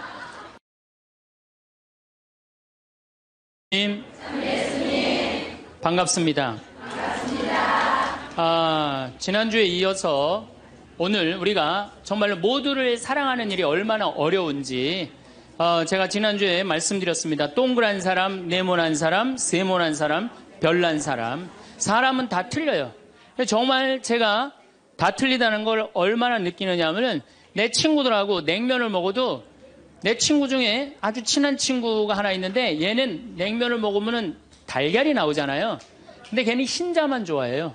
근데 저는 노른자만 좋아해요. 저는 노른자만. 그래서 걔를 노른자를 빼놔요. 그럼 저는 노른자만 먹고 걔는 내 흰자 갖고 가고. 사람이 정말로 틀리는 것 같아요. A형하고 B형하고 A병하고 O형하고 밥을 먹었어요. 넷이서 밥을 먹었는데 성격이 다른 거죠. 꼭 P의 문제가 아니라 유형 이렇게 뭐 별 유형이 다 있듯이. 근데 보통 A병이 자기 하고 싶은 대로 한대잖아요. 그러니까 그냥 밥을 먹다가 승질이 났는지 어땠는지 숟가락을 내더니 확 나가버렸어요. 그랬더니 오지랖 넓은 O형이 궁금한 거예요. 앉아서 밥을 먹을 수가 없는 거예요. 제가 왜 나갔는지. 숟가락을 놓고 따라 나갔어요. 무슨 일인지 알아보려고. B형은 그러거나 말거나 주변에 신경을 안 써요. 나만 편안하면 되는 거야. 밥을 그냥 먹는 거예요. 계속 상관하지 않고. 그랬더니 소심한 A형이 밥이 안 넘어가는 거예요. 그래갖고 아무 신경도 안 쓰고 밥을 먹는 B형을 쿡쿡 찌르면서 한마디 합니다. 혹시 제 A병 나 때문에 삐져서 나간 거 아니냐. 그러니까 신경 쓰지 말아야 되는 건데도 신경을 다 쓰는 거예요. 우리 이렇게 교우들 중에 굳이 내가 저 사람 이렇게 고민하고 괴로워하는 것까지 내 탓이 아닌데도 뭐 성당에서 뭐가 일이 잘못되면 다 누구 탓인 것 같아? 다 내 탓인 것 같아. 우리가 어디서 이게 교육을 받았느냐면은 루카복음 6장을 읽어보면은 뺨을 맞으면 다른 뺨을 돌려대고 겉옷을 달라고 그러면은 속옷을 두고 원수까지도 사랑하라고 가르칩니다. 원수까지도 사랑하라고 그러는데 정말 우리가 모두를 사랑해야 되는 거 아닌가 이런 생각 들잖아요. 그렇죠? 근데 예수님은 정작 다 사랑했을까요? 예수님 다 사랑하지 않으셨어요. 더욱이 12제자 중에 12제자 똑같이 사랑하지 않았어요. 12제자 중에 누구를 특별히 사랑했느냐면은 베드로, 야고보, 요한만 특별히 사랑했어요. 거룩한 변모 때 누굴 데리고 갔어요? 베드로, 야고보, 요한만 데리고 갔어요. 아니 그 기가 막힌 모습을 보여주려면 다 보여주지. 왜 3명만 데리고 가? 나머지 9명 기분 나쁘게. 그렇잖아요. 그리고 회당장 야이로의 딸 살리러 갈 때 누구만 데려갔느냐면 베드로, 야고보, 요한만 데려가요. 다른 사람은 그 부모 외에는 아무도 따라오지 못하게 했다고 그래요. 못 따라간 제자들 섭섭할 것 같아, 안 섭섭할 것 같아요? 근데 여러분들은 밥 먹으러 가는데 한 3명만 데려가야 되는데 나머지 6명 남아있으면 찝찝해, 안 찝찝해요? 앞으로는 그러지 마세요. 예수님이 겟세마니 동산에서 내 마음이 괴로워 죽을 지경이니 나와 함께 깨어 있어줘라. 그렇게 하고 가까이에 누구만 불렀느냐면 베드로, 야고보, 요한만 불렀어요. 예수님도 12 중에 3명만 이렇게 사랑했는데 여러분들은 레조 단원들 12이면 12명 어떻게 다 사랑해. 그 중에 3명만 사랑해도 누구하고 똑같아? 예수님하고 똑같은 거예요. 근데 놀랍게도 마태복음 18장에 이런 얘기가 나옵니다. 만약에 이웃이 잘못하면 우선 개인적으로 그러지 말라고 말하고 다음 한두 사람의 증인을 세우고 그래도 말 안 들으면 교회에 알리고 그래도 말 안 들으면 세리나 이방인 취급을 하라고 그래요. 그러니까 끝까지 끌어안으라는 말도 하셨지만은 어떻게 말 안 들으면 무슨 취급하라고 그래? 세리나 이방인 취급하라고 그래요. 마태복음 23장을 보면은 바리사이파, 사두가이파, 성구갑 이마에 팔 놓고 다니면서 일반 사람에게는 무거운 짐 지어놓고 자기는 손 하나 까딱하지 않는 이들에게 회칠한 무덤, 독사의 족속이라고 욕을 해대요, 예수님이. 그러니까 예수님은 어떻게 모두를 다 사랑했어요? 아니에요. 마음에 안 드는 사람들, 단죄해야 될 사람 단죄하셨어요. 그 예수님 또 그렇게 많이 참지도 않으셨어요. 우리 교우들처럼 그렇게 많이 참지도 않으셨어요. 요한복음 2장에 예수님이 성전 정화를 하는데 너무 막 성질이 나시니까 어떻게 상을 둘러엎고 채찍질로 그냥 정말로 난리를 치세요. 그러니까 여러분들도 이제는 너무 참지 마세요. 그러다가 여러분들 누가 다쳐요? 내가 다쳐요. 그런데 성당에 나오면 자기를 버리고 자기 목숨을 구하려 하지 말고 예수님 십자가를 지고 따라야 된다. 이 말이 꽉 귀에 들어오는 거예요. 순교자들이 이렇게 사셨다. 순교자들이. 우리들도 하느님 제대로 믿으려면 순교자나 예수님처럼 그렇게 십자가 지고 참아야 된다. 그리고 우리 또 선조들은 또 얼마나 대단해요. 막 피가 그냥 뼈가 튀어나오도록 맞으면서도 그걸 다 참고 배교하지 않고 하느님 사랑하고 그냥 그 사람들도 구원해서 기도했잖아요. 그러니까 자기를 미워하고 남을 위해서 살아야 한다고 자기에게 어떤 일이 있더라도 주님께서 주시는 십자가라고 생각하고 참고 살아야 된다. 이렇게 우리는 이 말씀에 눌려 살아요. 이걸 뭐라고 그러냐면 십자가 컴플렉스라고 그래요. 십자가 컴플렉스. 나도 십자가를 져야 된다. 예수님이 손목에 못 박혔을 때 얼마나 아팠을까? 그거 그냥 심줄을 뚫고 지나갔을 때 얼마나 아팠을까? 발목 못 박히셨을 때 얼마나 아프셨을까? 그러니까 나를 죽이려고 애쓰고 웬만한 일은 주님은 주시는 시련과 십자가라고 참고 견디고 살면은 내면에는 기쁨이 하나도 없고 정신적 질병에 시달리는 경우가 많아요. 순교가 아니라. 그래갖고 그냥 우리 천주교 교우들은 이혼도 못하고 살아요. 남편이 그냥 맨날 술 먹고 때리고 빚지고 노름해. 도저히 아이들을 데리고 살 수가 없어. 그래갖고 그냥 구역장님이나 레조 단장님한테 상담을 합니다. 나는 정말로 이제 도저히 저 남편하고 못 살겠다고. 그냥 열심한 구역장님이나 레조 단장님이 한마디 해요. 아유, 데레사 자매, 십자가에 계신 예수님 생각을 해야지. 십자가에 계신 예수님 생각하고 어떻게 하라는 거예요? 참고 살아라니까. 그러니까 참고 살려니 이 자매는 기쁨이 있어요, 없어요? 기쁨이 없는 사람들의 특징이 뭐냐? 선교를 못해요. 기쁨이 없는 사람들은 선교를 못합니다. 왜? 개신교는 정말로 막 하느님 믿으면서 기뻐, 즐거워. 그러니까 주위에 이제 막 세상에서 힘든 사람들한테 뭐라고 그러냐면 우리 교회 가자. 우리 교회 가면은 정말로 기뻐. 구원받을 수 있어. 정말 행복할 수 있어. 그리고 막 끌고 가요. 근데 우리 기쁨이 없는 천주교 교우들은 주위에서 힘들고 고통스러운 사람이 있으면은 성당 가자는 말이 안 나와요. 왜? 너도 한번 나하고 성당 가서 십자가 지고 한번 참아볼래? 이 말이 안 나오는 거예요. 그래서 우리 천주교는 참고 살아야 되기 때문에 신앙생활이 우울해요.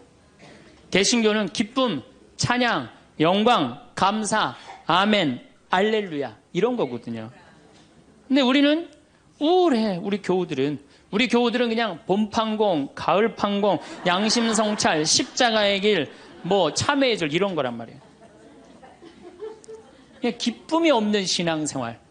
여러분들 죽을 때까지 참고 사느라고 기쁨 하나 없이 우울하게 산다면은 이분은 아마 지옥 맨 밑바닥에 갈 가능성이 많아요. 단테의 신곡을 읽어보면은 지옥 맨 밑바닥에 많은 사람을 가둬놨어요. 그래서 이 사람들한테 물어봤어요. 이 사람들은 살아생전에 무슨 죄 때문에 지옥 맨 밑바닥에 왔습니까? 물으니까 안내하는 사람이 다른 죄가 아니라 이 사람들은 세상에서 살 때 하느님을 믿는다고 하면서 기쁘게 살지 못하고 늘 우울하게 한숨만 쉬며 산 죄 때문에 여기 왔다고 그래요. 그러니까 기쁘지 않은 사람들이 어디 가는 거야? 지옥 가는 거예요. 그러니까 이 세상에서 기쁘게 산 사람은 천당 가는 거고 이 세상에 우울하게 산 사람들은 어디가? 지옥 가는 거야. 그러니까 여기 있는 분들 중에 지금 내가 십자가 지느냐고 우울하고 이런 분들 어디 갈 가능성이 많아? 지옥 갈 가능성이 많아요. 그래서 우울한 사람이 가는데 아예 정해놨어요. 제 5억에 간대. 지옥 중에. 지옥 1억부터 9억까지 있는데 5억에 간대. 5억. 슈바이처 박사는 물 없는 강처럼 기쁨 없는 그리스도인, 기쁨 없는 신앙, 기쁨 없는 사람이 세상을 피곤하게 한다는 거예요. 여러분들 성당에서 나온다고 딱 모임을 가졌는데 그냥 우울하게 이렇게 앉아 있으면은 그 사람 보고 있으면은 피곤해요, 안 피곤해요? 반짝반짝 웃는 사람이 있으면은 기분 좋아요, 안 좋아요? 그러니까 기쁨이라는 게 굉장히 중요한 거예요. 참느냐고 그냥 이러지도 못하고 저러지도 못하고 그렇게 살면 안 된다는 거죠. 여기 지금 우리 교우들 지금 옷 입고 온 거 보면은 다 까만색이야, 다 지금. 아니, 명동으로 오면 좀 색깔을 이쁘게 입고 와야 될 거 아니야. 명동에 나오는데. 근데 우리는 화려한 옷 입으면 안 돼. 우리 천주교 교우들은. 내가 그 개신교 설교하러 갈 때 정말로 제가 많은 걸 배웠어요. 뭘 배웠느냐면은 예배하러 한 300명 정도가 나왔는데 전부 다 예쁜 옷을 입고 나왔어요. 정말로. 정말로 축제에 오는 것 같은. 그러니까 주일 예배하러 오는 것 같은. 근데 우리 지금 여기도 지금 얼마나 까만지 몰라요, 지금. 그런데 예수님께서도 기쁨을 굉장히 강조하십니다. 저는 요한복음 13장, 14장, 15장, 16장, 17장, 18장 이거 여러분들 꼭 한번 묵상해 보세요. 왜 이걸 묵상해야 되느냐? 요한복음 13장에 예수님이 제자들의 발을 씻어줘요. 발을 씻어주고 최후의 만찬을 하세요. 그리고 14장에 뭐라고 그러느냐면은 성령께서 오실 거다, 내가 가도. 그러니까 성령을 보내주실 것을 말씀하시면서 당신이 아버지께로 가는 걸 기뻐하라고 그래요. 이제 곧 18장이면 잡히실 거거든요. 잡히실 것인데도 불구하고 예수님은 제자들하고 마지막 작별 유언을 하면서 기쁨에 대해서 말씀을 하세요. 기뻐해라. 요한복음 15장에는 나는 포도나무요 너희는 가지로다. 너희들은 나한테 붙어 있어라. 그래야만이 많은 열매를 맺는다. 이 말씀을 하세요. 11장에 이런 말씀을 하세요. 내가 이 말을 한 것은 내 기쁨을 같이 나누어 너희 마음에 기쁨이 넘치게 하려는 것이다. 아니, 이게 오늘 저녁에 붙잡혀서 돌아가실 예수님 입에서 나올 말이에요. 그런데 예수님이 지금 돌아가심에도 불구하고 마음이 기쁘신 거예요. 그래서 내 기쁨을 너희에게 흘러 넘치게 하려는 것이다. 그러니까 죽기 전에도 기쁘셨던 거예요, 예수님은. 왜? 뭐가 열리니까? 천국문이 열리니까.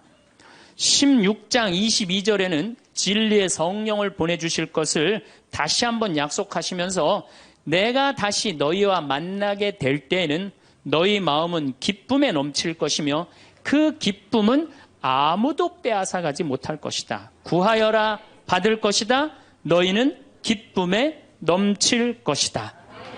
예수님은 장마다 말씀하시네. 13장, 14장, 15장에 걸쳐서 16장에 걸쳐서도 말씀하시고 17장에 아버지 이 사람들이 하나 되게 해주십시오. 아버지와 나는 하나입니다. 많이 들어봤죠? 네. 이 말씀 끝에 이렇게 말씀하세요. 지금 나는 아버지께로 갑니다.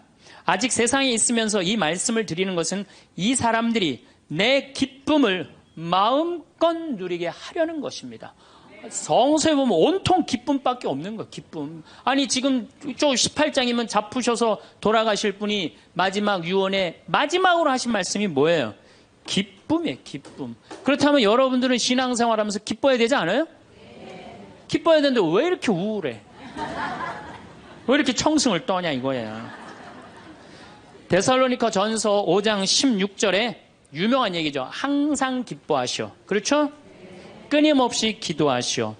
어떤 처지에서든 감사하시오. 저는요, 이 구절보다 더 중요한 구절이 있어요.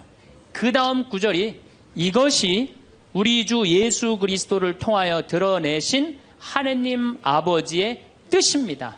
그러니까 여러분들이 항상 기뻐하고 어떤 처지에서든 감사하고 끊임없이 기도하는 것은 누가 예수님을 통하여 드러내신 누구의 뜻이야?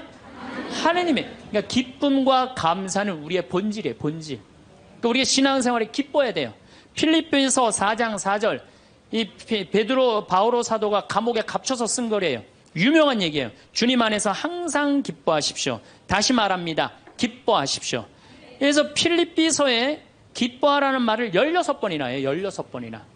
그리스도 안에서 기뻐하라고. 그러니까 여러분들은 신앙생활하면서 기뻐야 돼. 예수님이 일생 수고순환하셨기에 우리도 일생 수고순환해야 된다고 이야기하는 사람들 이거 잘못 알고 있는 거예요. 여러분들 신앙생활은 기뻐야 돼. 우리 천주교 교우들은 무조건 우리는 우울하게 해야 돼. 누가 강력하게 우리 가운데 앞에 있어? 십자가가 있으니까.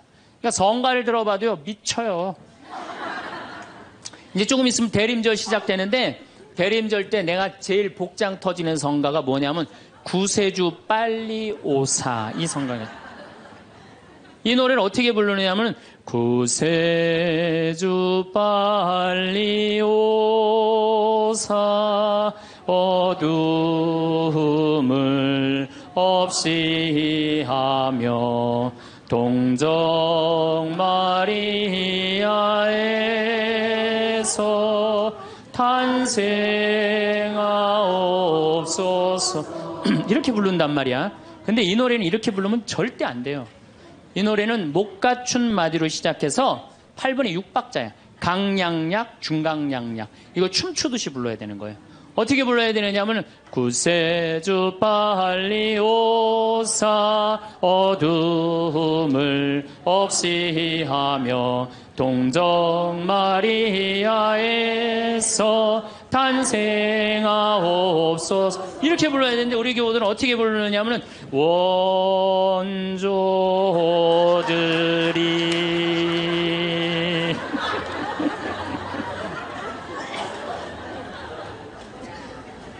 그러니까 그냥 구세주로 빨리 가사는 구세주 빨리 오사라는 가사인데 하는 거 보면 장송곡이야. 장송. 기쁨이 없는 거죠. 사실 저도 신앙을 키운 결정적인 동기는 십자가입니다.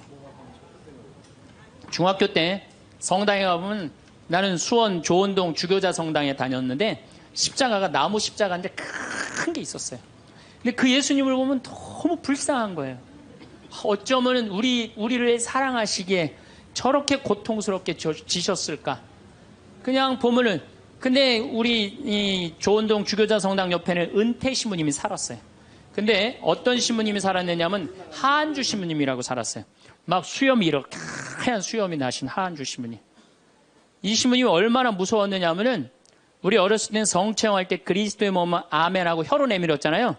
혀를 안 내밀면 입 벌리라고 소리를 질렀어요. 그래갖고 그 신부님이 나와서 미사를 하면은 그 줄에는 아무도 안 갔어요. 다 보자 신부 줄에 가갖고 다 성체험하고 그래.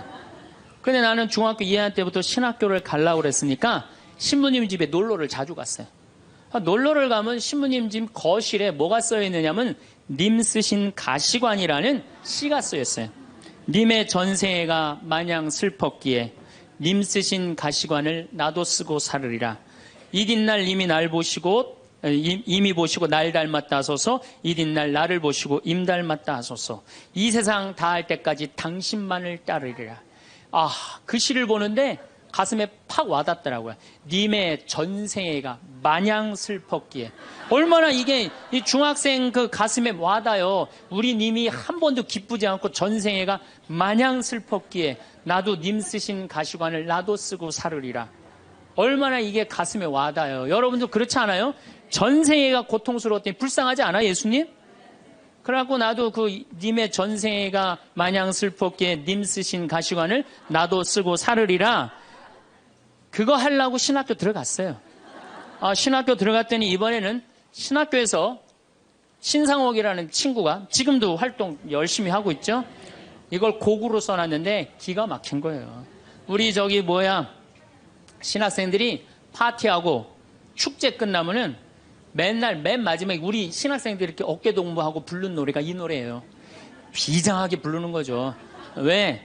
이 세상 다 할 때까지 당신만 따른다고 신학생 포기하지 않고 신부로 살고 죽을 때까지 당신만 따르리라. 그러니까 어깨동무하고 어떻게 부르느냐? 님은 전생애가 마냥 슬펐기에 님 쓰신 가시관을 나도 쓰고 살으리다. 이린 날 님이 보시고 날 닮았다소서.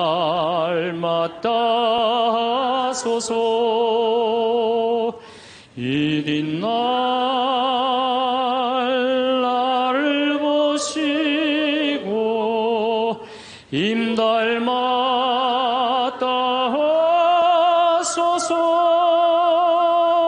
이 세상 다할 때까지 당신만 따르리라.